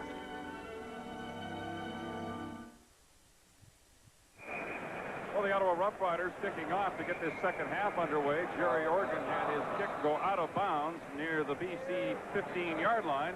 So they'll back him up 5 yards, and he'll have to do it all over again from the 40.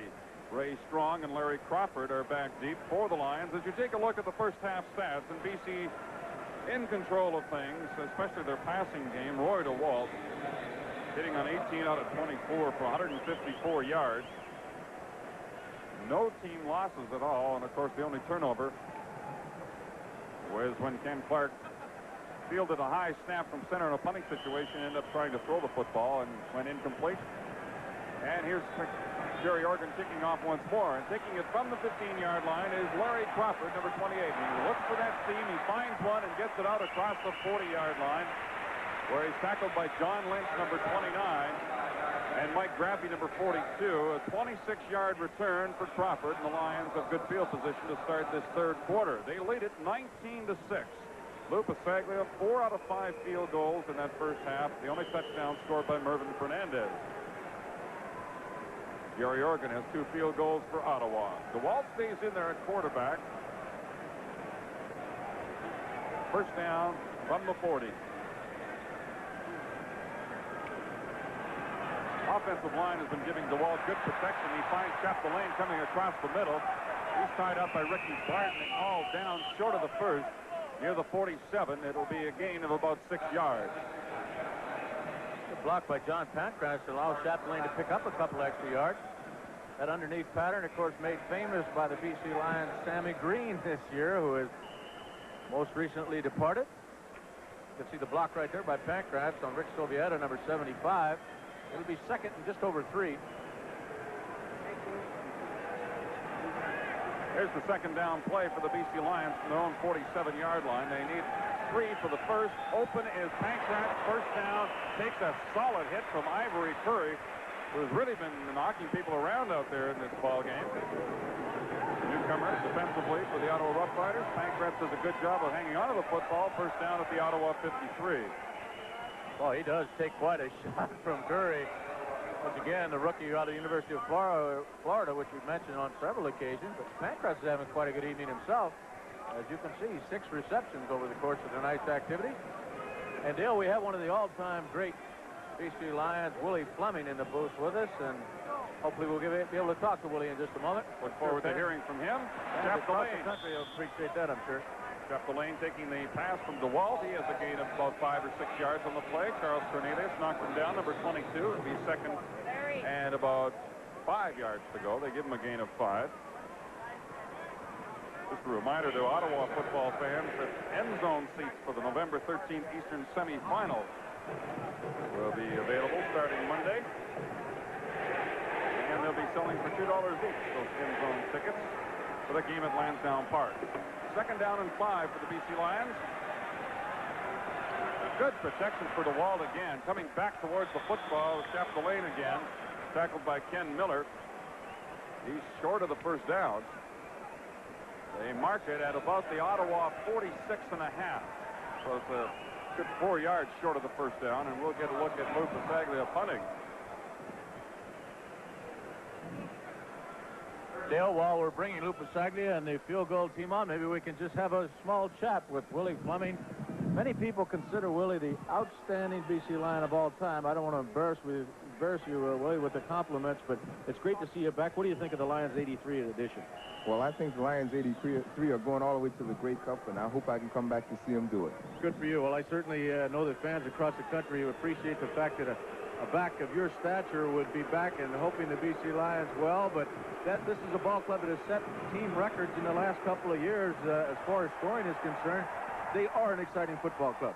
They are, and we watch them quite a bit down in Detroit, where I'm from, and I tell you, I get excited every year, and I try to watch them as much as I can. Willie, thank you for stopping by and being with us. This is a CFL on CTV, and we'll be back in just a moment.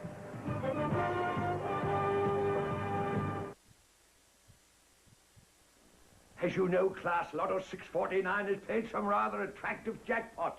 So let's get ready for the big win. Today we'll cover ordering a little lunch. Let's see, we'll start with some beluga caviar that you're getting. And right from the first time you tried OV, we'll bet you'd found your beer.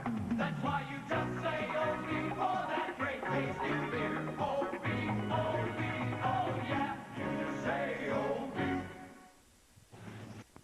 As you know, Class Lotto 649 has paid some rather attractive jackpots. So let's get ready for the big win. Today we'll cover ordering a little lunch. Let's see, we'll start with some beluga caviar. That's your very expensive fish eggs. Then some Chateaubriand, fancy way of saying steak. And with it, a sauce béarnaise.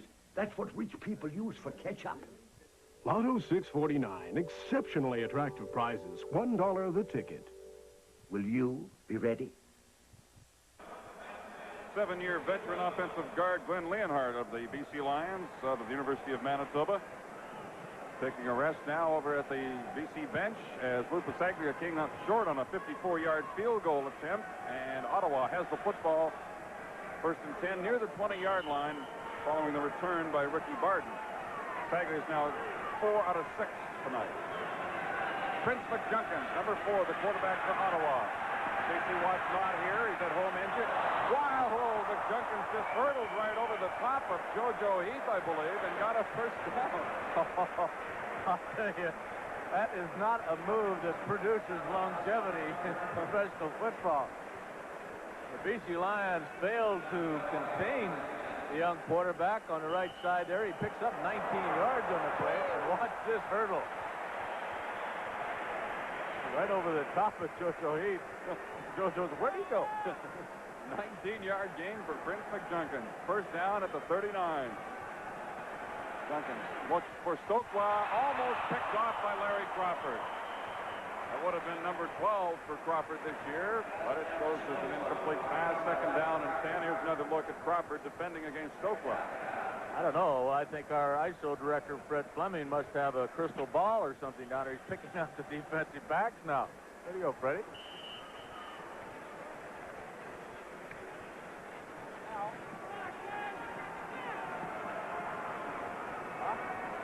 Second down and 10 for Ottawa from the 39. Middle screen is knocked down by Reuben Vaughn, number 79, intended for Jim Reed. Big guy's happy about that one. But Junkins leaves the field. The punting unit comes in, led by Ken Clark. 10.5 minutes remaining in the third quarter. As you look again at the attempted screen. It's a very difficult type of play to read for a defense, that inside screen. The back comes up there and kind of gets lost in the middle of everything. But Reuben was right there when necessary. This is Larry Crawford. Ken Miller finally puts the stop on Crawford at the 31-yard line. 44-yard punt by Clark and a return of 4. Dale, you know, you talk about all kinds of records and statistics and so forth, but Willie Fleming, who fans across the country just got a chance to see for a moment there, has just an unbelievable record. Back in 1963, every time he touched the football on a rushing play, it was 9.7 yards. It was doggone near a first down every time he touched it. I think that's the record that still stands. Still is. There's another record, yeah. Boy DeWalt. Record number of pass attempts. Puts it up once more. John Henry White. White is out across the 35 to near the 37-yard line. Gary Doolin in on the tackle for Ottawa, number 69. One thing I've always liked about John Henry White, he can dance, he's got some great moves, but when he sees that sort of thing is futile, he just puts his head down and gets as much out of the play as he can. Watch this. He looks around, tries to find some place to make a move, can't do so. There's about 4 defenders there, so he just drives them back for a couple extra yards. He got 6 that time, second down and 4.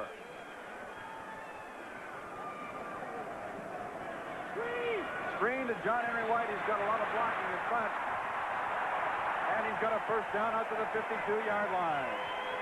Steve Harrison, number 34, made the tackle, but not before John Henry had picked up 15 yards. Well, we just mentioned how difficult it is for a defense to diagnose those inside screens, and the Lions come right back with a very similar type play.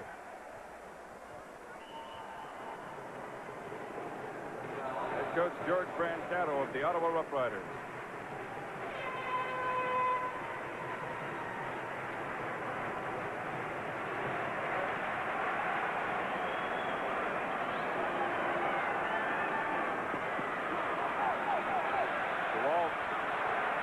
Pocket, then signals Fernandez to come back towards him and puts the ball right in his hands at the Ottawa 51-yard line for a gain of 7 yards. DeWalt directing a little bit of traffic once he got over to the right side of that field. Well, any quarterback in professional football has got that amount of time. He's going to complete an awfully high percentage against it. It was just a 4-man rush here, Frank, but they just collapsed the defensive front of the Ottawa Rough Riders. Well, they want to get him down. That was supposed to be a very quick throw by BC Lion quarterback, and of course the offensive linemen are taught to chop down on the defense, keep their hands down so he can see his receivers a little better. Second down and 3 for the Lions. Out of the eye, John Henry White, the tailback. He has the first down, running hard to the 45-yard line. Graffy finally put the stop on him with help from others like Junior Robinson and Charles Cornelius. They moved the yardstick.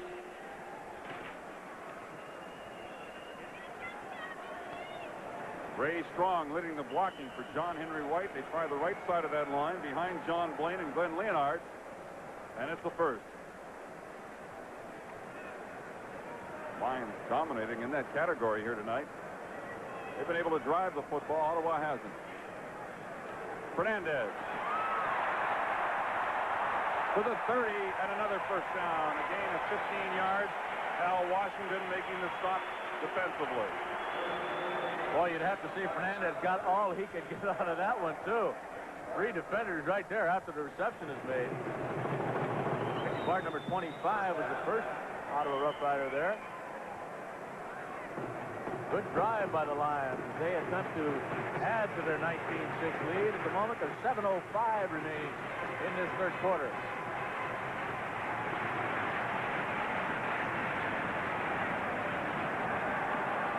DeWalt is getting great protection, going deep for the Briers, and he overthrew him. That's where DeWalt has had his problems tonight in going deep. Briez looked like he kind of stopped down there. He didn't feel that Roy DeWalt was looking his way, and the ball consequently overthrown. You're right, though, Dale. He has not had a good night throwing the ball deep, even though statistically it's been an unbelievable night. Look at it. Those 7 incompletions that he's thrown, I think just about every one of them was at least a 30-yarder downfield. I think you're right, at least 4 or 5 of them.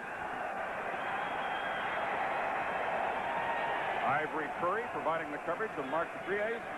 2nd down and 10 from the 30.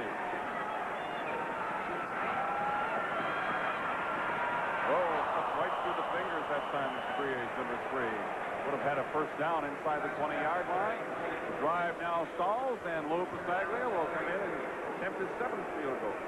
Yeah, one of the few times that the Ottawa Rough Riders were able to get good pressure on Roy DeWalt. Still in number 69, right in the middle of your screen with that left-handed stance, puts pretty good pressure on the BC quarterback. He's had an awful lot of time to throw the football.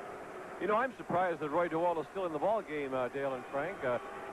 He told me he might play a little more than a half, but I would think with that kind of a wonky D that Coach Matthews would have his number 2 man Powell in by now.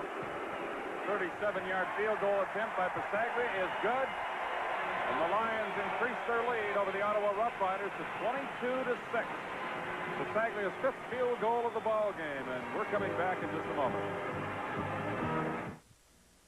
Introducing the ColecoVision Roller Controller. With it, your vision expands. Now, speed all over the screen, fire up or down. It comes with Slither as a bonus. But the excitement doesn't stop there. It makes arcade games like Pepper even peppier. Spaceships travel at the speed of light, and apes go ape. Expand your vision with the Roller Controller. Because your vision is our vision. ColecoVision. Some time ago, Michelin engineers set out to develop a really durable, all-season radio that wouldn't compromise Michelin's standards. We said no. No. And no. And no again. Nope. Until we were satisfied. Finally, an all-season radio that stands up. The remarkable new Michelin XA4. Michelin standards make all the difference. Well, here's a guy who's been through the wars a long time, Al Wilson, the center of the BC Lions. Al, the way you guys are performing tonight, I think you must be tasting November 27th already. Well, the offense has got something to prove. We want to control the football out there tonight. We're not putting it in the end zone, but we're driving down the field. We've been letting our defense down the last couple of weeks. I'll tell you, you've been giving DeWalt lots of time tonight. Well, that's the key to it. We're throwing our short stuff. We're not worrying about going for the bomb. If we can exercise this kind of control, we can win the game. Al, you're having a great season. Congratulations. Thank you. Wild Deer veteran Al Wilson watching now as the defense goes to work. Puts the stop on Maurice Doyle for a loss on the play of about a yard. Rick Klassen a little slow in getting up. Boy, Klassen does a great job on this, so watch him. He's number 60. Get that penetration. He fights off 2 blocks. He's kind of an unheralded member of that front 4. Look at that job he did. He had 6.5 sacks coming in tonight's ball game. Has not been an exceptional pass rusher, but he does not get fooled very often. Lions, of course, have played since the 5th game of the season without Nick Hebler, another great Canadian defensive lineman, who went out with a knee injury. McJunkin, 2nd and 11, is forced out of bounds. The ball comes loose. The Lions have got it. Dave McNeil, number 45, made the tackle, and Mac Moore, number 78, came up with the fumble. Our 2nd turnover of the ball game as the BC Lions take it at the Ottawa 40. You know, Dill, I'm looking down and I gave all those compliments to Rick Klassen. It's actually Turkis who's in the ball game to replace Klassen, number 66, who made that great play previously. If you take a look at the turnover picked up by Mac Moore, the outstanding rusher 1983 for the BC Lions. He's around that football a lot, isn't he? Yeah, he's got 4 fumble recoveries this year. Roy DeWalt on 1st down, looking for Fernandez. He's got him. About a gain of 8 yards. Harrison and Curry there to put the stop on Fernandez. Well, he's having quite a night. 8 receptions already on tonight's play for Fernandez. That gives him 77 on the season. Well, that Sammy Green club record of receptions is now gone history, by the board. Yeah.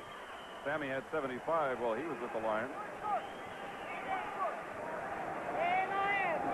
Second down, 3 yards to go, BC. The ball at the Ottawa 33.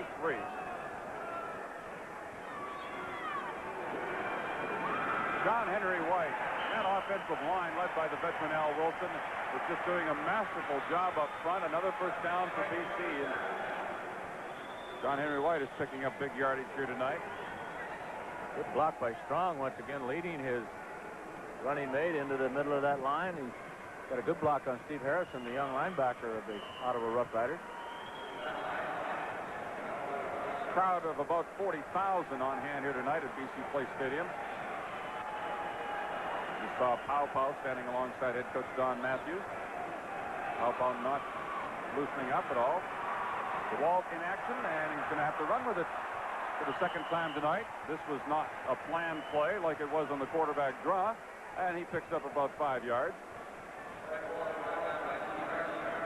Except maybe feeling that knee a little bit right now, Frank. Yeah, I think you might be seeing the last of Roy DeWalt very shortly here. Once his drive is finished off one way or another, I wouldn't be surprised if Matthews does replace him. I'm not surprised that he let him at least start the second half anyway, because he did look so sharp and getting his confidence back, his rhythm, and they have a 2-week break. You must remember that. You don't want to be sitting around too long. That's right, and of course he did not play last week against the Riders.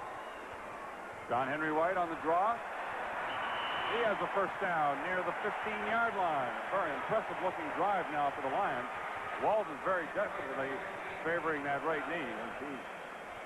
Amazingly, Odell, I'm looking over across the field, and Joe Pow Pow is not warming up at that BC Lion bench. Roy definitely favoring that leg. First down from the Ottawa 16. We have just under 3 minutes remaining in the third quarter. There's Pow Pow. Hasn't taken the jacket off yet.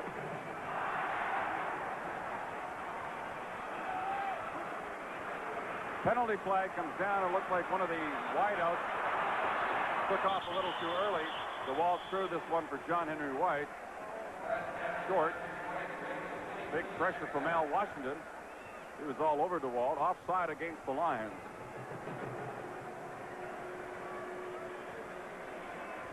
Not sure if it was Fernandez or Pancratz that jumped a little too early on the far side.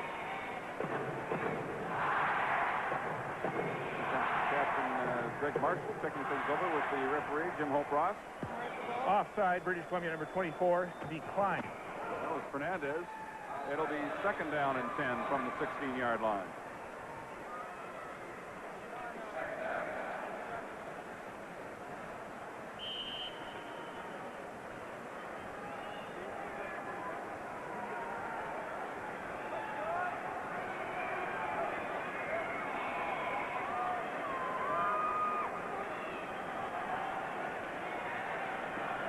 Looking for Debris. Oh, he had a touchdown, but couldn't hold on to it. Third down, and we'll see Lou Pasaglia again. Well, I wonder if Curry touched that football. He was very close to getting a hand on it. Let's see if we can pick it out here. Brier's dropped one from DeWalt a little earlier in this ball game, and this one had 6 written all over it. No, I don't think Ivory got a piece of that. Brier just, maybe his attention was bothered by Ivory. Lou Pasaglia now coming in, trying to kick, what is this, his 6th? No, he's 5 out of 7 right now, and this, if he hits this one, it'll be tying his own club record for 6 field goals in a game, which he has done on 2 previous occasions. And there's no problem with that one. Pancratz doing the holding from 22 yards out, his 6th field goal, and the Lions lead it 25-6. We'll be back in just a moment.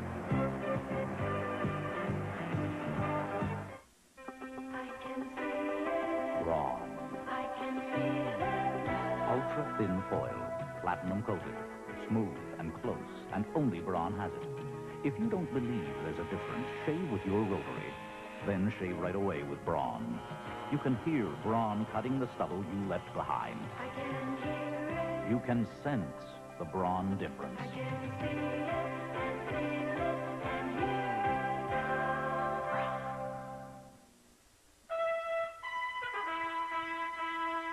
You've rehearsed it 1,000 times, yet it's never the same way twice.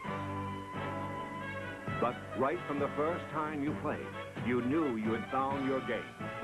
And right from the first time you tried OV, we'll bet you had found your beer. That's why you just say OV for that great tasting beer. OV, OV, oh yeah, you just say OV. Joe Kuklo is warming up with Joe Powell on the far side of the field, so you can expect to see a quarterbacking change for the Lions here late in the third quarter. We have 2:01 remaining in the third.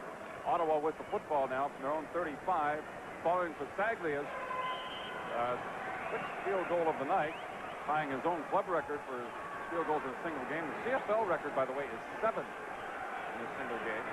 Chris Isaac is now at quarterback for the Ottawa Roughriders, and Reuben Vaughn gets the sack back at the 25-yard line. Boy, all of a sudden, Reuben Vaughn has been a very big factor in this ball game. You saw him earlier knock down a pass. This is Phillips, Rudy Phillips, the outstanding offensive lineman in the country that he gets away from initially, and then Larry Titley, the offensive center. What's the big guy, number 79? He certainly put an effort into it. The sack is a loss of about 7 yards for the Riders. Second and long for Chris Isaac and company. Vaughn again right in his face, and the ball goes into the bench. Brings up third down. Big rush by Reuben Vaughn that time. Well, Dale, as a voter for the Starting O'Keefe Sports Game Stars, I think that man might well have a vote or two as the defensive stalwart tonight. Very serious consideration to Reuben Vaughn, number 79. That's a great offensive lineman, you know, he's beating out there. Sure is. Rudy Phillips, number 67. Last year's winner of the Shenley for the outstanding lineman in the CFL, and the Eastern nominee again this year. Another high snap. Clark gets it down and blocked by Nelson Martin. Terry Parker has it bounce over his head. Martin at the 1-yard line. Ken Clark saved the touchdown by making the tackle at the 1-yard line.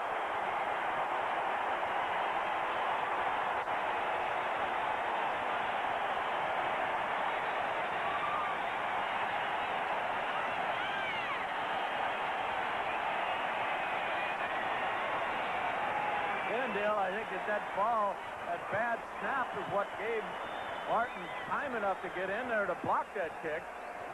Ball bouncing extremely high and rather apropos. Nelson Martin makes the recovery as well. I almost thought he was in the end zone. But they marked the ball on the 1-yard line. Once again, the defense has been so great for the BC Lions all year long, has put the offense in great shape. Another look at it. Terry Parker thought he had an easy touchdown, but the ball hopped right over his head. Martin got it, stopped by Clark at the 1, first and goal, BC. John Henry White puts it in the end zone.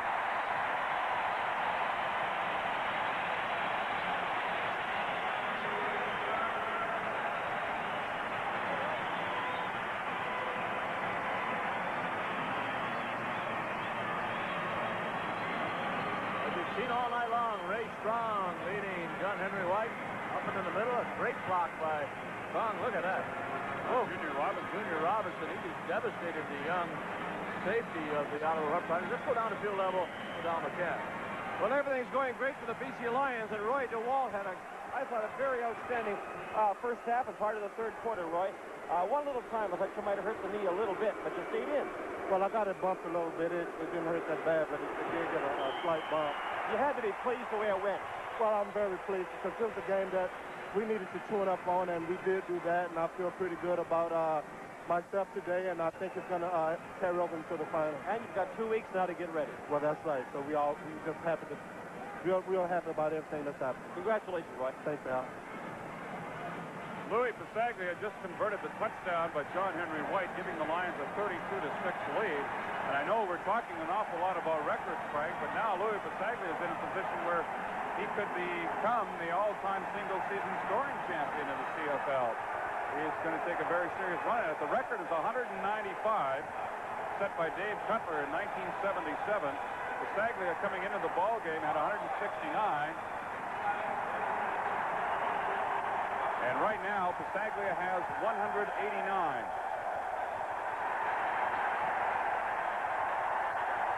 Here's his kickoff, going to Ivory Curry, number 27.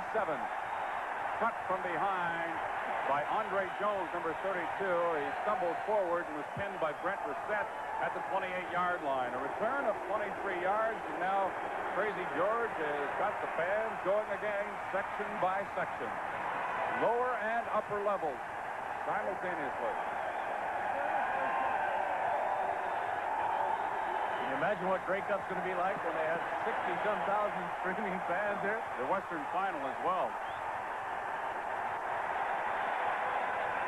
Chris Isaac passes to Carl Powell, and he takes the hit from Terry Parker at the 35-yard line for a gain of 6.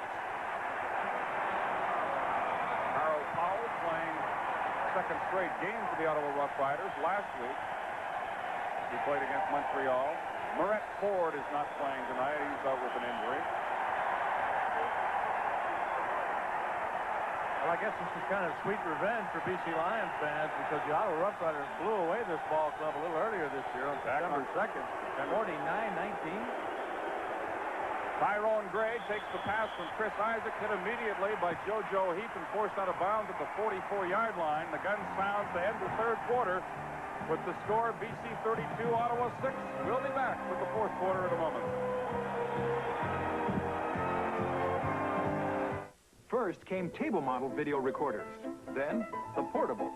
Now the best of both, RCA's new 900 convertible, the most advanced VCR ever. At home, it's a fully featured table model, the first with 5 heads instead of 4. And the only table model that's portable, instantly portable, no cables. So when you leave home, it converts to a complete movie outfit that leaves other VCRs behind. The RCA 900 convertible, there is no equal.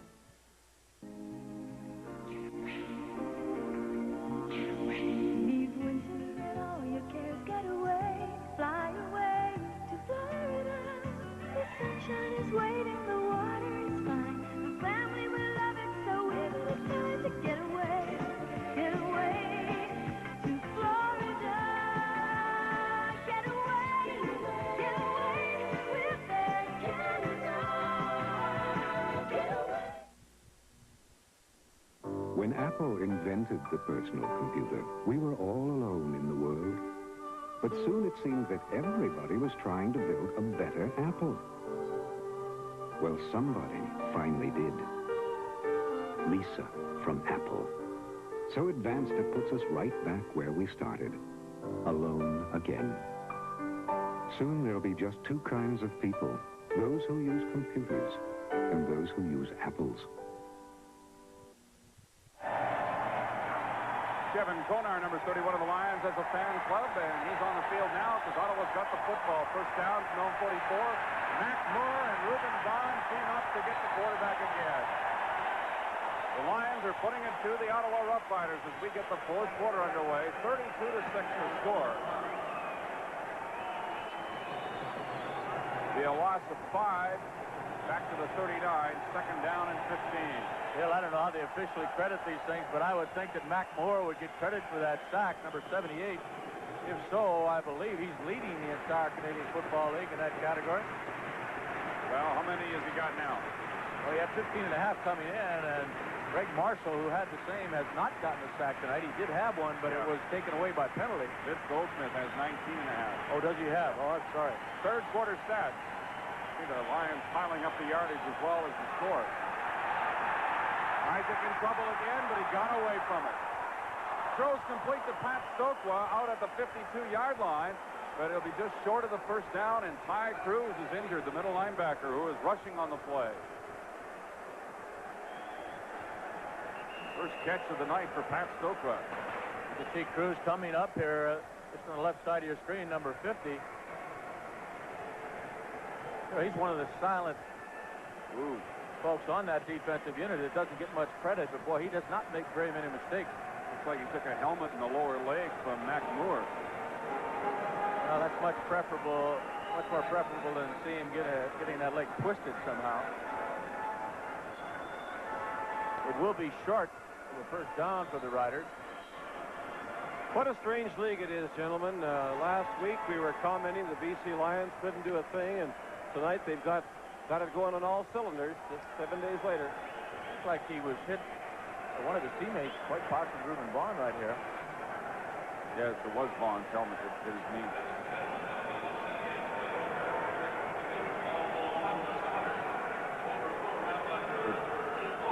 32-6 is Bill Rochelle, the trainer of the BC Lions, is taking a look at the great young middle linebacker Cruz. The Lions. He is now on his feet and being helped off the field. That will necessitate several changes as the BC Lions are now short 2 of their 3 starting linebackers. Glenn Jackson not in the ball game at all tonight. Look at that time of possession now, Dale, becoming a very dominant factor for the Lions. It really is a night for BC Lions in stats because they lead in all categories: offense, on the scoreboard, time of possession. They're dominating the football game with 13:46 remaining in the 4th quarter. The Ottawa Roughriders looking at 3rd and 2.5, and they'll punt the ball away. They've had some problems with punting tonight. High snap from the center, Larry Titley. It's cost him twice. Once a straight turnover, another blocked punt. That one was a bit high again. Clark gets it away. JoJo Heath on the return, trying to get outside, and he is stopped as he tried to turn the corner over there. 3 Ottawa Roughriders are there to bring them down after a return of 4. The score is 32-6 in favor of the Lions. We'll be back to BC Place Stadium in just a moment. Carlsberg Light, all right. People here say it's one good beer.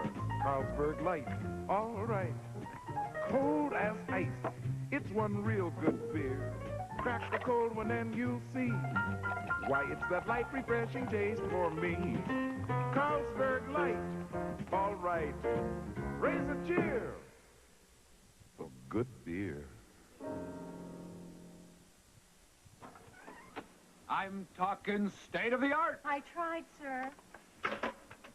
Voila. You got your teletype, courier, mail, the whole shebang. Envoy 100 service gives me all that. Now anybody with a phone can also have electronic mail service using their existing hardware. Just call 1-800-361-3050 for a free Envoy 100 booklet. What's this do? We're not sure. Envoy 100, the electronic messaging service.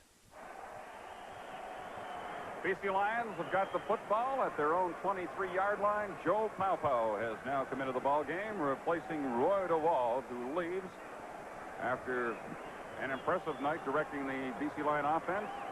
Paupau did not have a great game last week in Saskatchewan. He was intercepted 3 times in the 2nd quarter. Been intercepted an awful lot this year. But he comes in with the Lions enjoying a 32-6 lead, and he goes to Ray Strong, swinging out of that backfield, and Strong does a great job of running with it. Caught from behind by Ken Miller at the Ottawa 53-yard line, and Strong picks up 33. Now, Dale, if you're a quarterback, how do you like that? After you throw a pass that only travels about 5 or 6 yards, it makes you look like a hero. What a great run Strong comes up with after this reception. Drafting number 42 is the first one aborted, Mark Steele. Boy, that offensive line has done a great job blocking. You just saw 2 of them out there blocking for Ray Strong that time. Big first down for the Lions. Ball's at the Ottawa 54. Keeper Strong again. He dodges 1 tackle and then is surrounded by a couple of linebackers, Sowieta and Harrison. Strong dodged the attempted tackle by Charles Cornelius and managed to pick up a couple. 2nd down and 8.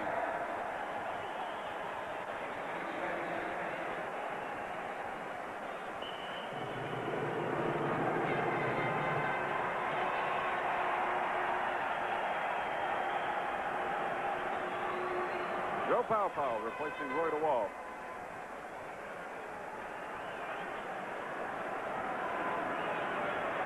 He gives good protection, finds the Brie. And again, the Brie drops the football at the 25-yard line, and he has not had a good night.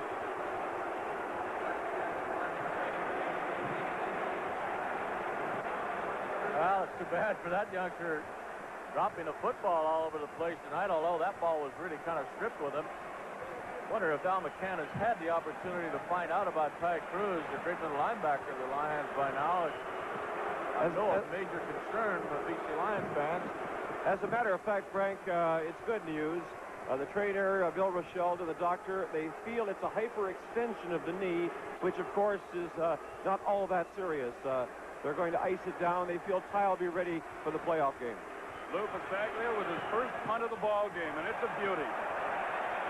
Hangs it up high to Dave Newman at the 3-yard line. Konar is there to make the stop along with Dennis Jabon near the 15, an 8-yard return, 49-yard kick. We'll be back in a moment with the Lions leading 32-6. Whoa, I never. Swiss chalet chicken? Swiss chalet from Gull?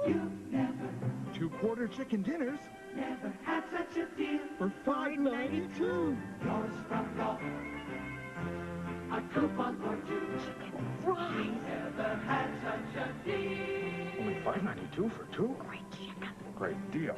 Swiss chalet coupons from Gull. Hey, Joey, what's she really like? She's the most exciting woman I ever met. Atari introduces the Woman of the Year, Ms. Pac-Man. Just like the arcade classic, 4 different game screens, floating fruit, even pretzels. Honey, don't you know I'm more than Pac-Man with a bow? Reach for Ms. Pac-Man. Reach for Atari. Some Ottawa fans had put up a sign indicating that they were looking for Ottawa to be here for the Grey Cup on November 27. Obviously, it's a BC Lions fan sitting next to them. First down for Ottawa at the 14-yard line. Tyrone Cruz, with a knee injury, is now on the bench. Konar, McNeil, and Blair, the linebackers for BC. They give us the Maurice Doyle, number 39, and he tries the right side of that line, has a gain of about 4. Out to the 18. Skip Walker started the ball game, but did not last too long, and he has been resting ever since. They want him fresh for the Eastern semifinal, which is 1 week from tomorrow. And the opponents that Ottawa will host in that game will be decided tomorrow when Hamilton plays in Montreal, and a game you'll see on the CTV network.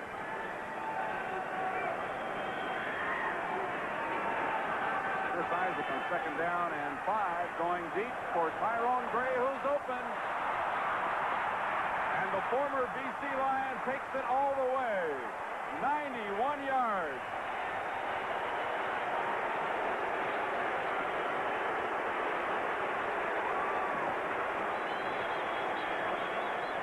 Well, I'm sure that Ty Gray has gotten a little satisfaction out of that one. Riders have not had a lot to cheer about, but a good throw by Chris Isaac, as Gray had clearly beaten the BC Lions defenders. He's a good 4 or 5 yards behind him. And this is the longest completed pass of the season, 91 yards. Well, we got record after record, don't we? It's amazing. 5th touchdown of the year for Tyrone Gray.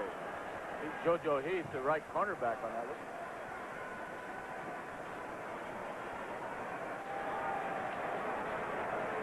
Ty Gray is a happy man as Jerry Organ gets ready to attempt the conversion with Ken Clark doing the holding. It's good, and now it's a 32-13 ball game in favor of the BC Lions. We have 10-17 remaining in the 4th quarter, and we're coming right back. You take charge, people, taking charge. You know exactly what you want from your next car.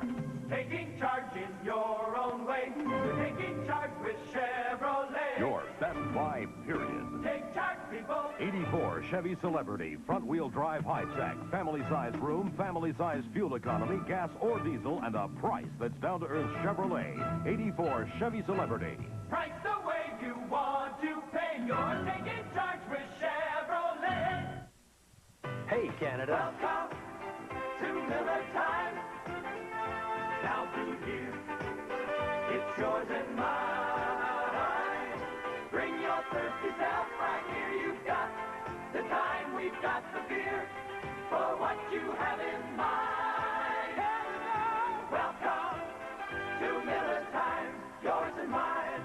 High Life, now available at regular beer prices. Canada, welcome to Miller time.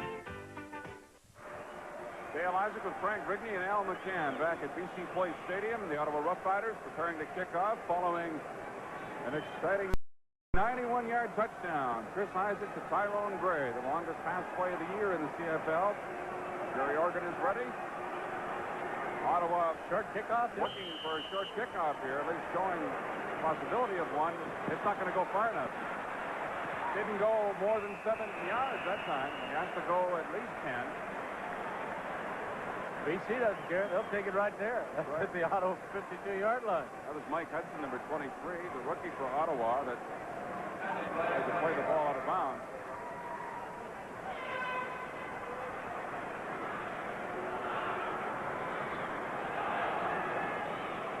So the Lions will take over. Kickoff, number 71, Ottawa, decline, first down. Great field position for the Lions at the Ottawa 51.5. 10:15 remaining in the ball game. Lions lead it 32-13. The Lions now are the highest scoring team in the CFL this year with 469 points.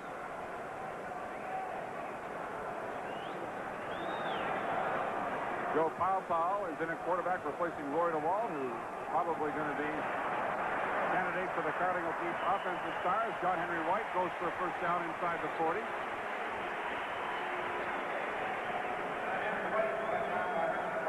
Lions have opened up that defensive front wall now of the Ottawa Roughriders and are running the ball much more effectively in their last couple of quarters.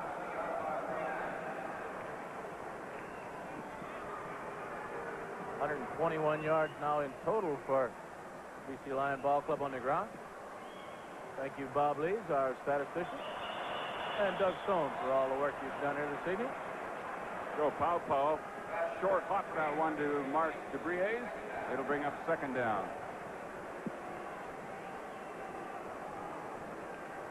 Boy, in the age of the pass-happy CFL, the stats guys got their hands full trying to keep all of these facts, figures, records, club records, CFL records. They certainly had a busy year.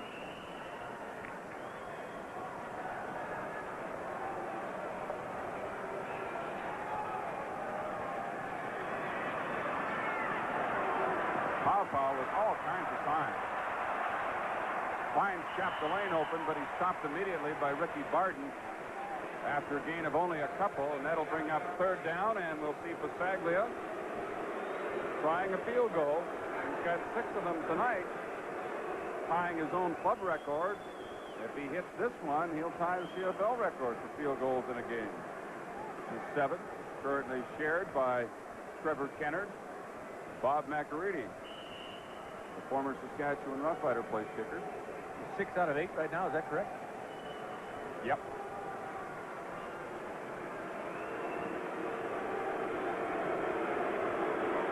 This will be a 44-yarder. Pankratz holds. He missed it. Goes wide to the left. The single point is given up.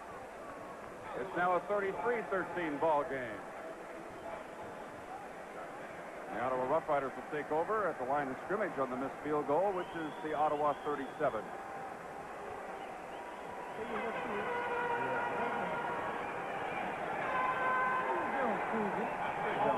Chapdelaine made that 2-yard reception a moment ago. There's 8:29 remaining now as the Lions enjoying a 20-point lead, trying to pick off their 11th win in 1983.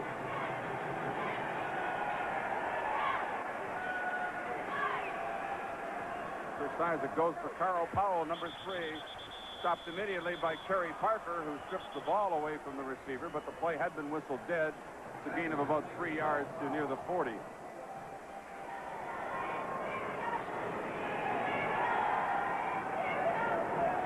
Less than 8 minutes remaining in the ball game.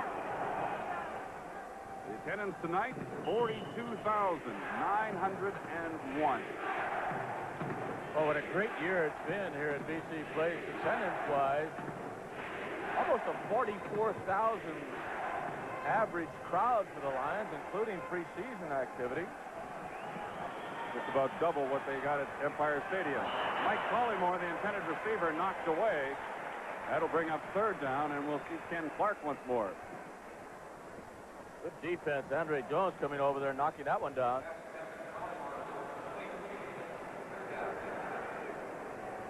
BC Lions have been very, very pleased, obviously, with their play of their defensive backs this year. Set a CFL record for interceptions.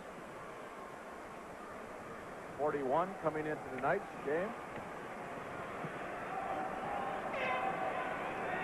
On 3rd and 7, Clark to punt.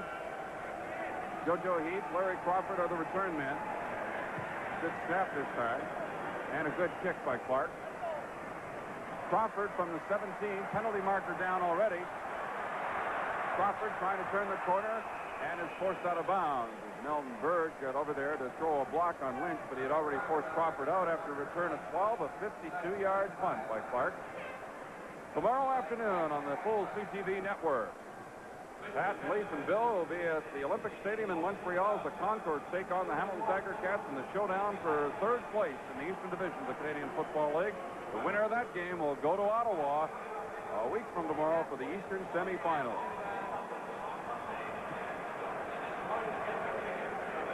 Holding number 11 British Columbia on the return. First down. Joe Kuklo penalized. First down Lions back at their own 15. The Lions, of course, get a break after tonight's game, and then they'll host the Western Final 2 weeks from tomorrow.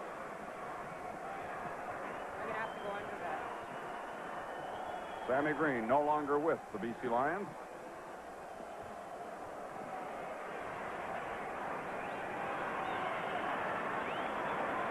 Papa looking for Pancrat's over system at the 35-yard line. The other game tomorrow in the Canadian Football League, of course, is Saskatchewan playing at Calgary, and the Stampeders need a win or a tie to qualify for the Western Division playoffs and go to Winnipeg for the semifinal. Should Saskatchewan win tomorrow, it's Edmonton that's going to Winnipeg. The Eskimos can do nothing but sit back and hope for the best. Bill, I would like to correct the promo we've been putting up from time to time. You've had it absolutely correct. That ball game is being played in Montreal at the Big O. Our promo on the screen has been suggesting Montreal's at Hamilton. That is not correct. Get out to the Big O. It's in Montreal. I think they're expecting the biggest crowd in a couple of years in Montreal tomorrow, and that's good. He finally makes the catch out at the 30-yard line for a first down, and he gets a big hand. He's at it up nice.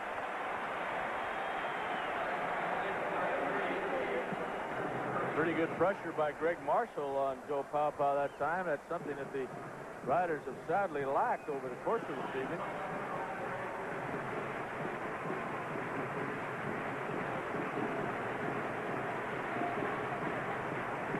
Well, JC didn't have a chance to come up with any walks. He saw that one tonight.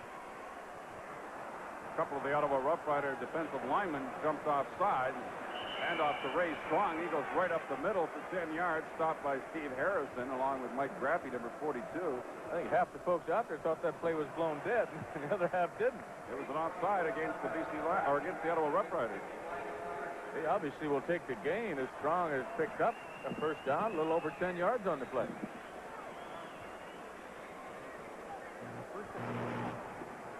If you can read lips, you'll see that that's correct. First down for the Lions at their own 42-yard line. Jim Hope Ross and his officiating staff have not had a tough football game to do tonight, Dale. It's been a very good game as far as penalties are concerned. Not very many at all. Another penalty flag goes down. I think that's motion against the Lions. John Henry White is upset at the 45-yard line by Ricky Barden, number 25. He got down real low on him and flipped him right over. Oh, boy. John Henry shaken up. That could be serious if they lose that guy. I'll tell you, that side of the defensive backfield, Ricky Barden and Ivory Curry, do come to play. They do knock you around. It's our first look at Ivory Curry, but he likes to hit people, and that was Ricky Barden putting the hit on John Henry White that time. Well, that looked like John Henry White's neck was disturbed a little bit there. He landed right on the top of his helmet. Legal procedure, British Columbia, no end, decline. Procedure call against the Lions declined. It's second down and 7 from the 45. Well, obviously, it's a leg that they're concerned about with John Henry. In my mind, no question, one of the most valuable players on the BC Lions Football Club, John Henry White. Don Matthews has said over and over again that, oh, look at how his head was bent as well as his neck. Matthews has said over and over, when he looks at an offensive back, these qualifications are number one, for him to be a good pass receiver, number two, a good blocker, and number three, a good runner. And John Henry White qualifies in all three categories, in my opinion.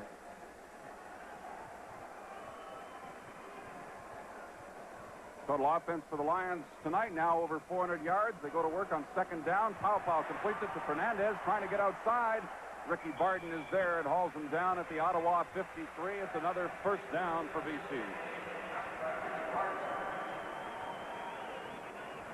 Irvin Fernandez has had himself a good night. He's now caught 9 for 97 and a touchdown. Now, come on, Dale. Is it 8 or 9? I believe it's 9, according to Bob Lee. He's saying it's 9. All righty.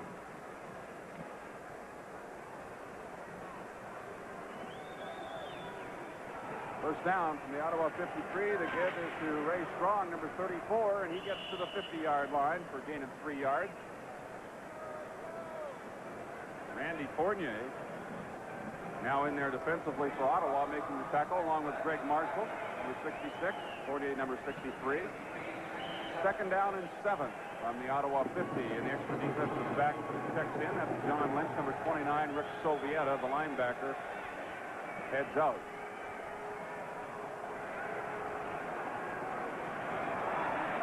Powell looking for Pankratz. He was all tied up with Ricky Barden on that far side. It goes incomplete. It'll bring up third down. And Pasaglia will be in to punt for only the second time tonight. Pasaglia hit his first one 49 yards. And, of course, as we mentioned before, he's striving to become the only punter in CFL history to average over 50 yards for the season. This may be his last one of 1983 regular season. There's only 3:51 remaining in this ball game. CFL record for single season. You see it right there, was set by Joe Zuger, the general manager of the Hamilton Tiger Cats. 48.5. 3.5 minutes remaining in the ball game. Another good kick by Pasaglia into the end zone.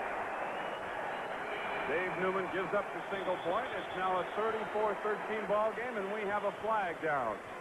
Back up the 50-yard line. Greg Marshall and Lou Pasaglia were back there, and it's holding call against Ottawa. Well, Lou hit that 53, 54 yards. I think he wants it to stand.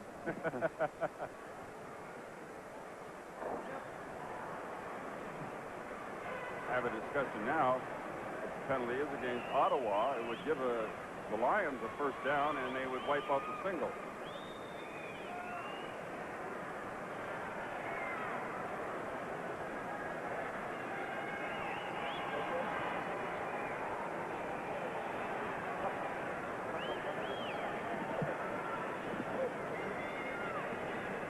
Both coaches waiting to hear what's going on, get the word from the official. George Brancato on the near side, Don Matthews, opposite side of the field.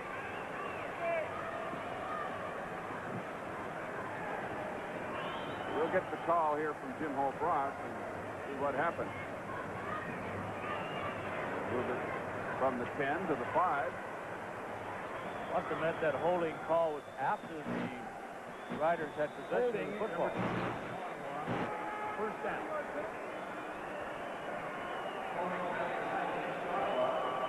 Well, we didn't get a complete explanation of that, but I would assume that that's correct. Well, they haven't put the single point up on the scoreboard either. On the scoreboard, it still reads 33-13. Uh-oh. Another one of those controversial. Uh-oh. Yeah. we don't need that. Now it's 34-13, so they got the single point. First down, Ottawa from the 5-yard line. Isaac from the end zone. Straight down the field. He completes it to Dave Newman, number 19. I think that's his first catch of the night. He takes it for a first down out to the 32-yard line. Lions out in front of the Ottawa Rough Riders, 34-13, and we'll be back with more fourth quarter action in a moment. When winter winds start to blow, this is where your heating dollars go. But Stanley Weather Stripping seals in heat, seals windows and doors tight and neat. It's easy with Stanley. Just follow the guide to keep winter out and heating dollars inside. Now get a 30% refund on Stanley packaged hardware, 30% on Stanley Our Best Weather Stripping, 30% on Stanley fasteners. Details at these and other participating stores. 1983 Vanier Cup from Varsity Stadium in Toronto. The best of university football here on CTV. Saturday, November 19th. There's our score. The BC Lions with that single point on the punt by Lou Pasaglia lead at 34-13. We have 3 minutes remaining in the ball game. And the Ottawa Rough Riders are first and 10 now out at their own 32. Dale, for those of the East who missed the interview with Skip Walker at the half, I might, if they're wondering, the fact that Skip is now taking his uniform off. He's all right. I just chatted with him. He says he injured the leg a little bit, but he'll be fine for next week. All right, Al, thank you very much. And we'll see Ottawa go back to work now. Chris Isaac, the quarterback. Prince McJunkin started the ball game, replaced by Isaac here in the second half. Lions coming with the blitz. He just got the ball away. It's picked off by Larry Crawford. Number 12 of the season for Crawford. He could go in, and he's going to put this one in the end zone.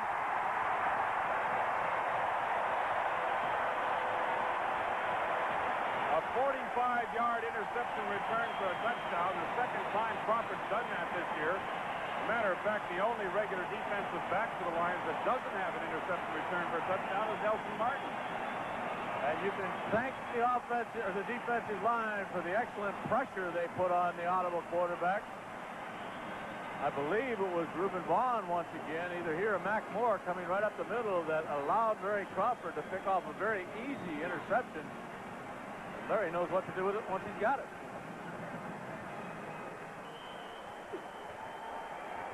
The Craw, for the third straight year, the leading interceptor of the BC Lions.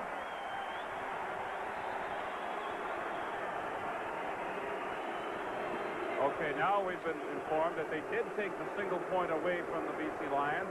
Pasaglia converts the touchdown by Crawford. So now it is a 40-13 ball game. Well, I don't understand that because the Ottawa Rough Riders were penalized on the play. I don't either. But at least we do know that the point on the punt didn't count. Oh, one of the explanations is that the ball was in the air when the penalty occurred. Okay. Thanks, Dale. Does that make sense? That makes sense to me because I'm not going to argue with you. All we know for sure is it's a 40-13 ball game, and that's official. We have 2:35 remaining in the fourth quarter. The Lions on the way to their 11th win of the season. They'll finish at 11-5.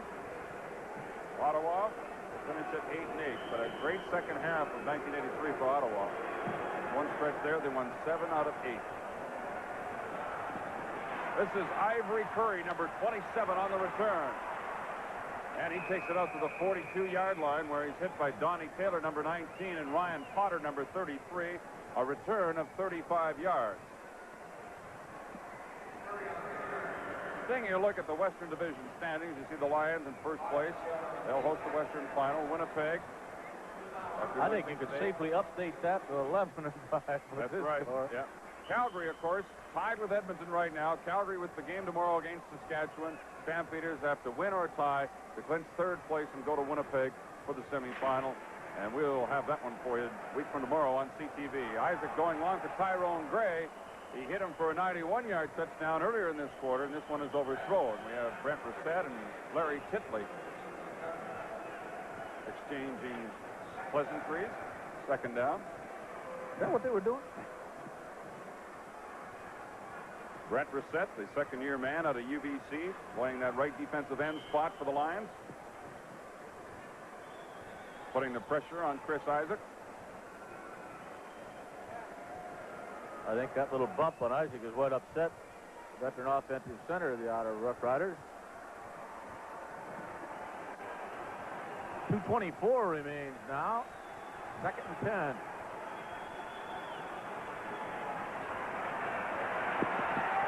Isaac in trouble. Ron Circuit, number 66, will get credit for a quarterback sack.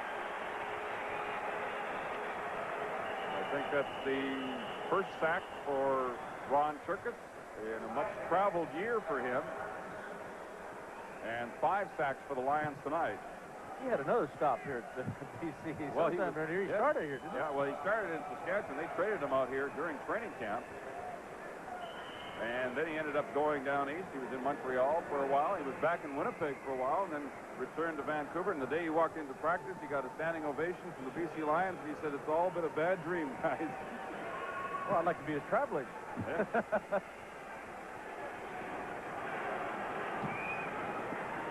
Ken Clark's punt backs Crawford up to about the 16-yard line. Picks up the loose football. Penalty flag is down. They'll charge the Lions with a clip. Crawford has a good return. And he just dropped the football. He may have pulled something while he was running there. And did he drop the football before he went out of bounds? It looked like it to me, Dale. And nobody got on it. Well, one of the Ottawa players picked it up, but it doesn't look like they're going to give it to him. I think Andre Jones, I believe, was the Lion that was caught for the clip back there. Let's take a look at it again. Yeah, right there. Number 32. Let's see where he does drop the football. I think he does pop a muscle here. Yeah. Illegal block, number 32, He dropped the ball from the right field. First down. Hamstring, left leg, hamstring. Gotta be. They want to keep it well stretched.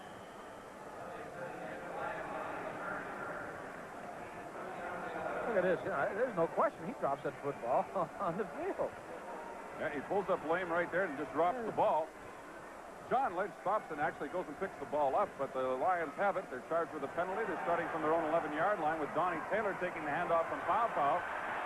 And little Donnie Taylor takes it out to the 17 for a gain of 6 yards. But it didn't look like he was going to get anything. That's a tough little guy right there. He is really tough to bring down. He does not get to play very much anymore now that the Lions have gone to the 2 import offensive backs. As you can see, he carried it only 26 yards all year long. Crawford being attended to.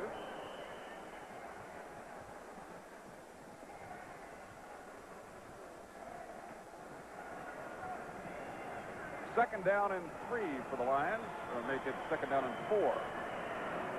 Taylor got 6 yards on that. Now he takes the swing pass from Joe Pau. Gets to the 20, but he'll be a yard short of the first down. Ricky Barton was there for Ottawa defensively, along with Steve Harrison, number 34. Looks like we have a couple more players a little slow in getting up.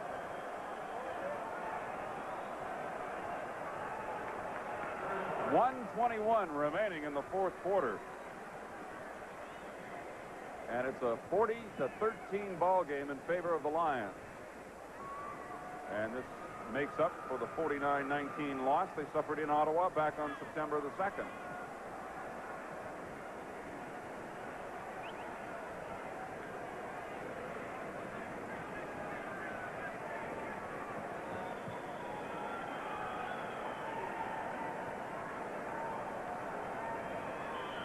Third down and 1, and the Lions will go for it.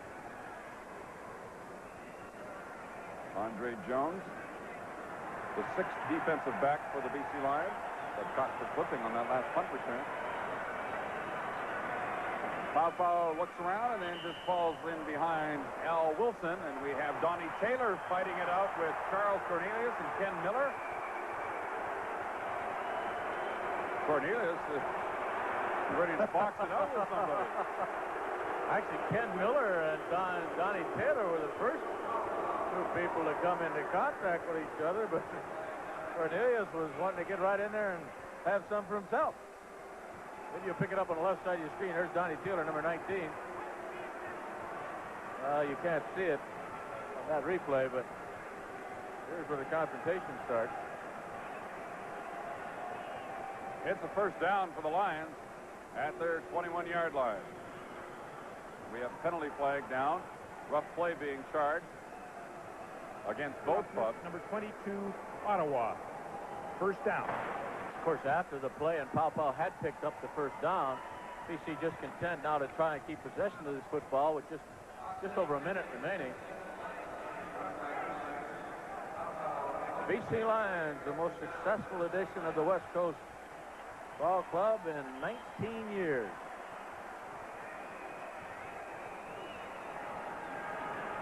Donnie Taylor for the third straight time. He gains 5. He's out to the 27-yard line. This victory tonight for the Lions will give them an 11-5 record. That's the most wins the Lions have had since 1964. And they won 11, lost only 2, and tied 3 that year. In 1963, the Lions went 12-4. Toronto Argonauts, that's the best record in 1983 at 12-4. With that victory today, 33-9 over the Winnipeg Blue Bombers. Best record in the history of an Eastern Division team. 12 wins. Second and 5. Donnie Taylor again. And he's got another first down. Forced out of bounds by Ivory Curry, number 27, at the 33-yard line. 36 seconds remaining.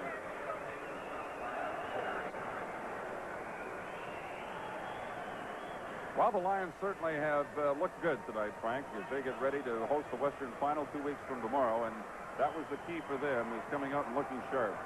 Well, they needed this ball game, no question about that, and it's particularly gratifying, I think, to see Roy DeWalt come back after that injury that kept him out of action last week and have such an outstanding game. He was very sharp, particularly with his sharp throwing game. He did not look great throwing the ball deep. Donnie Taylor takes the handoff from Pau, gets to about the 35 for a gain of a couple. We're number 1. The BC Lions fans responding a little bit to the flashing scoreboard here, as the Lions finish in first place in the Western Division. I see that Joe Kuklo is in the ball game for the Lions as a wide receiver, number 11. This is the first time he's lined up on offense in 5 years. They have to go back to when he was at Simon Fraser, and the backup to John Pancratz was the last time he played offense. Now, how did you get to know that? I found that out yesterday. Secrets and stuff, eh? I thought I better mention it because it doesn't look like they're going to throw a football his way. Oh, they just might. They do. And he makes his first ever catch. And he might have a first down. Joe Kuklo, the graduate of Simon Fraser. He's been around the CFL for a few years.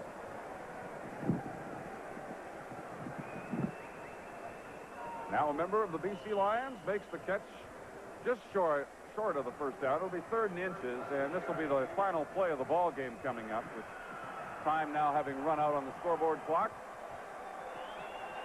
Everybody just in sight. Pau will ground the football, and this one is over, and the regular season ends for both the BC Lions and the Ottawa Roughriders.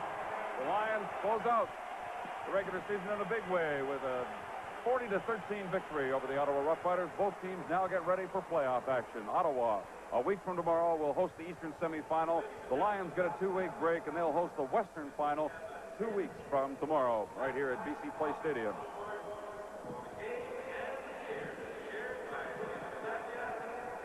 George Brancato, Don Matthews shaking hands at midfield. Don Matthews in his first year as head coach of the BC Lions.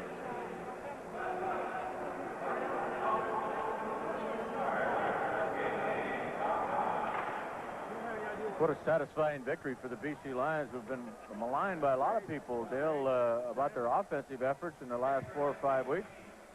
They came out and put it to them, although the defense certainly was a very prominent factor here today. It gave them the ball on the 1-yard line on one occasion with a blocked punt, and of course Larry Crawford's interception turned into a major score in this 4th quarter for the Lions.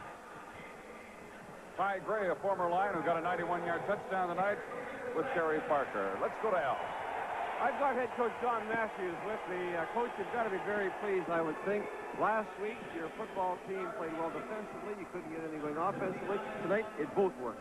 Well, you know, sometimes, Al, when you take your players out and the other players that are left playing in, you take your first-team guys out, sometimes they, without even knowing it, let down a little bit. I think that's what happened a little bit in Saskatchewan, plus the fact they played inspired football. Let's give the Saskatchewan Roughriders credit because they did play very well. But tonight we needed to end on a real strong, positive note, and I thought Roy DeWalt and the offensive line just did a great job, and Roy mixed his plays, and I'm just delighted with ending on this type of a note. You gave Roy a real good look. He told me before the game he thought he'd play a half. You played him even more than a half. Wasn't that a little bit of a gamble, Coach, with that knee he has? Well, I felt that if he was going well, and certainly if he wasn't being pressured too much, that because he didn't play last week and because he's not going to play next week, that I wanted to get him a little extra time. And so I said, I'd like you to go 3. And if it's feeling okay, let's just make sure that you get your timing. You're playing so well. I know your confidence will be up, and let's head into it with a good, strong note. And, boy, it worked out well. You know, there's only one bad note, I would guess, to an otherwise successful evening. Ty Cruz hurt his knee, and right at the end, Larry Crawford may have seen it pull a hamstring or something. Well, I think Larry got a muscle cramp is what actually happened. He'll be fine, and from what I understand, the preliminary examinations on Ty is that he will be fine also. So I think we got out of it. We got scared with John Henry, but he's also going to be fine, and I think we're going to be 100% going into the Western Final. And you have 2 weeks now, Coach, which probably is a good thing because Roy's ready to play again. Well, it was very important for him to have a good game tonight because, you know, holding him out last week in that bye, he needed to get his timing in, and I just feel delighted with how he moved the ball around and controlled the ball on offense. John, do you have any preference in who you play? Winnipeg, or it's 3 teams right now. It can be Winnipeg, it can be Calgary, it can be Edmonton. I really don't get concerned with those things, Al. You know that. I only try to be concerned with things that I have some control over, and certainly all the teams are in contention of fine football teams, and I'm just sure that we'll put up the best effort we can with whoever shows up. Well, you've had a marvelous year. It's a good football team, Coach, and of course, we are all very, very saddened by the hearing about your mother, the loss of your mother. You know the condolences of everybody at CTV, and best of luck. Al, thanks a lot. Coach Don Matthews of the winning British Columbia Lions. The final score here was 40-13 for the Lions. The CFL on CTV continues in just a moment.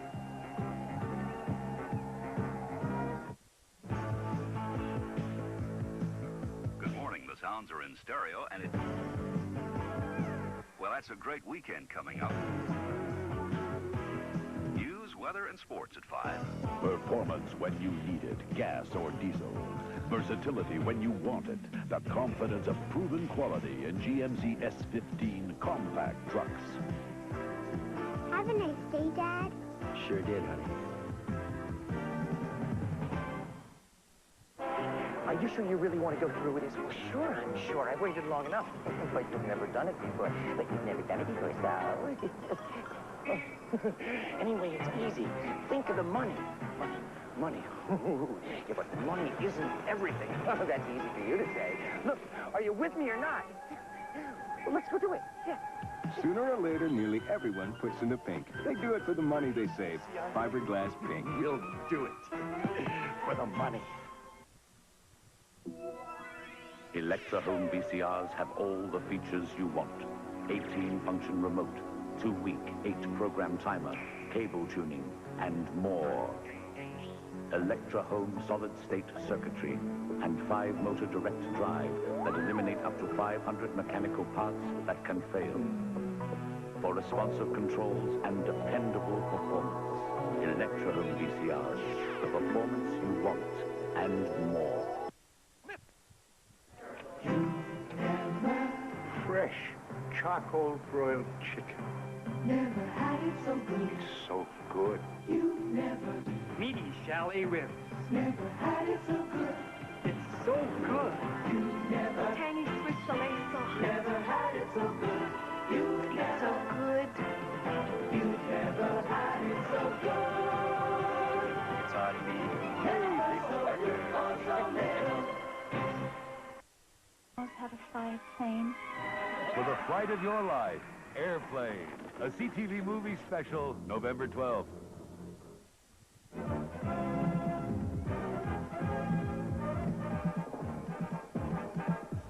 And now, the Carling O'Keefe Sports offensive and defensive game stars. Our stars tonight, both with the BC Lions. Roy DeWalt, who came back after a week off, completed 27 out of 37, including a touchdown strike to Mervyn Fernandez. And Reuben Vaughn, who had an outstanding effort at that defensive tackle spot. 1.5 sacks credited to Reuben Vaughn, the youngster in his first year with the BC Lions.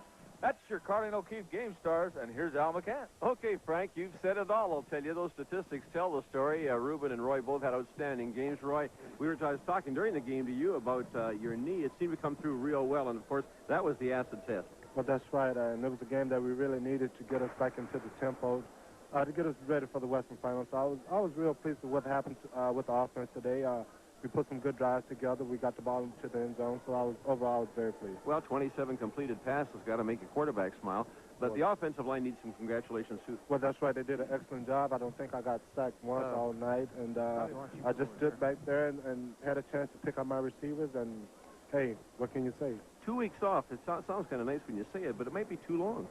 Well, it's going to give us, again, a chance to heal some of our injuries. It's going to help my knee, definitely. I can start getting some more treatment on it. So I think it's going to help us a lot. How do you, were those guys, did you get a chance to check on your teammates, Ty Cruz and Larry Crawford? Yes, apparently, from what I understand, they're both doing fine. Larry caught a cramp, and I think Tyrone just hyperextended his knee, so I think they're both fine. John Henry got hurt a little bit, too, but well, I think John was more scared than anything, so he's going to be okay. Roy, congratulations again. Thanks for staying around, and best of luck in the Western Final. Okay, thanks. Thank God. Okay, let's talk to Ruben here. Ruben, step in here. You had a great game. You guys had pressure on the quarterback all the time tonight. Well, it's a combination of everybody. Linebackers, defensive backs, back there covering the receivers, and when everything comes together, you just make the sacks. Team ball. What did you think, like last week in Saskatchewan, it wasn't a bad game defensively for you guys. They only got 11 points, but as a team, you must have gone away feeling a little empty. We didn't feel real empty at all because we knew the offense can do it. We had our third-string quarterback in, and that was like a Grey Cup for them because they weren't going to the playoffs. I don't think we went in the game with our heads down. They just came out and played a better game than we did. They were ready more than we took that long flight. I'm not saying any excuse. We had a 4-hour layover, and we went in there, and they were more prepared for us, and they just came out and beat us. And, of course, they were playing a heck of a game for their home fans. Speaking of home fans, what a great place you play in now. It's electric in here, isn't it? I love it because I played for San Francisco for 2 years, and that's in the Bay Area, and this reminds me so much of the Bay Area. I just love it in this place. I think I'm going to really love it here. Can you imagine playing outside tonight? No, I can't imagine playing outside tonight. That might have been where I played so well because we were inside. We weren't in that storm. Well, you know, it's home games all the way down the line for you now, the Western Final, and if you reach the Grey Cup right here in BC Place, that's got to be a real plus for you guys. It's really a good plus for us, including we have a week off. We can heal our wounds and come back and give everything we have because we know if we lose this game, it's to go home. There's no game after that, so keeping that in mind, I think we're going to do very well. Well, Ruben, you've had a heck of a rookie year. I'll tell you, I wanted to ask you one question. Do you care who comes out here for the Western Final? You got any choice team you want to come? I really don't care, just long as we make it here. And the other team has to meet us here in our home, and I think that's a good feeling for anybody. Ruben Vaughn, congratulations. Great game. Best of luck in the playoffs, partner. Thanks a lot. Take care. Roy DeWalt and Ruben Vaughn. This is the CFL on CTV.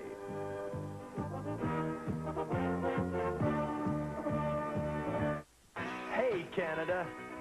Welcome to Miller Time. Now brewed here, it's yours and mine. Bring your thirsty self right here. You've got the time, we've got the beer for what you have in mind. Canada, welcome to Miller Time, yours and mine. Miller High Life, now available at regular beer prices. Canada, welcome to Miller Time. This game brought to you by Carling O'Keefe, brewers of OV, the Carlsberg family, and Miller High Life. The Canadian Football Hall of Fame, a tribute to the men who have made Canadian football the great sport we know today. Next time you're in Hamilton, be sure to visit this national shrine to Canadian professional football. Now, Bob Ackles, the general manager of the BC Lions. And first of all, Bob, you're the only BC Lion that's been around right from the beginning. Congratulations. Just an unbelievable year for you. Yes, it has been, Frank, and it's a nice way to finish our regular schedule at home with a win, especially after last week's display over in Saskatchewan. We finished the season for you on a very positive note. Let's talk about something that might not be quite as positive. There are stories coming out of Eastern Canada. There's a possibility of the Grey Cup game being switched to Toronto. I understand that's been completely denied by the league. Yes, it has, Frank. I believe the commissioner denied that story yesterday in Toronto. But there is a problem here with strike, but I don't think it'll affect the Grey Cup game. Well, before we talk about the Grey Cup, what about the Western Final? You're hosting the Western Final Yes, we 2 are. weeks from tomorrow. We're hosting it here on November 20th. Is there a contingency plan or any plans at all in the event that there is a general strike? Not at this time, there isn't, Frank. What response have you gotten from the BC Place Stadium officials themselves? Well, they've advised us that the stadium will be open for the game. Does that mean there might be crossing of picket lines, etc.? I really can't answer that question at this time. I think that there's a good chance that if there is a strike, that there will be an injunction and there won't be picket lines. I understand that BC Place is a Crown corporation and there cannot be a strike, or at least a legal one. Well, that's what my understanding of the situation is at this time. Bob, it's been a fantastic year for you, not only on the field, but also financially. Well, you know, we don't know what the bottom line is going to be yet, Frank, but we've had a great year in the stadium. In the new stadium here, we've averaged over 45,000 for our team. That was somewhat above your expectations, I understand. Yes, it is. We were looking at a conservative average of around 39,000, so we're well above that. Well, it's been a good year for you, Robert. Congratulations on all counts. Thanks for being with us. Thank you, Frank. Let's go down to field level now with Al McCann. Well, Frank, we want to echo your sentiments. Bobby Ackles, the whole BC Line organization have had a fine year. I have Fred Fleming, our isolation director, with me. And Fred, we've had the marvelous experience of being in this building now maybe on 3 or 4 occasions. And every time I'm a little odd. It's just a tremendous facility. Well, I tell you what, Al, I think that anybody...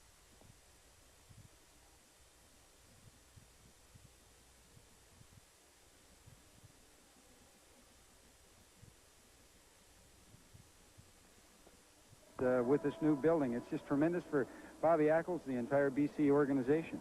Well, I certainly hope there's no strike problems, because the Grey Cup game, and for that matter the Western Final, are going to be marvelous experiences in this building. The Grey Cup tickets are the toughest I've ever seen this year. Well, you know, I've been known over the years to be pretty good at getting a hold of some, but hey, you're right. It's the toughest buy that I've ever seen, and of course that's the great part about it. And of course, I think a lot of it has to do with this tremendous building that we have had an opportunity to work in about 4 or 5 times this year. Well, tomorrow it winds up the regular season, at least with 2 critical games. Our guys, our Eastern fellows, are going to be at that big game in Montreal. That should be a dandy. And then, of course, that Calgary-Saskatchewan game could be interesting.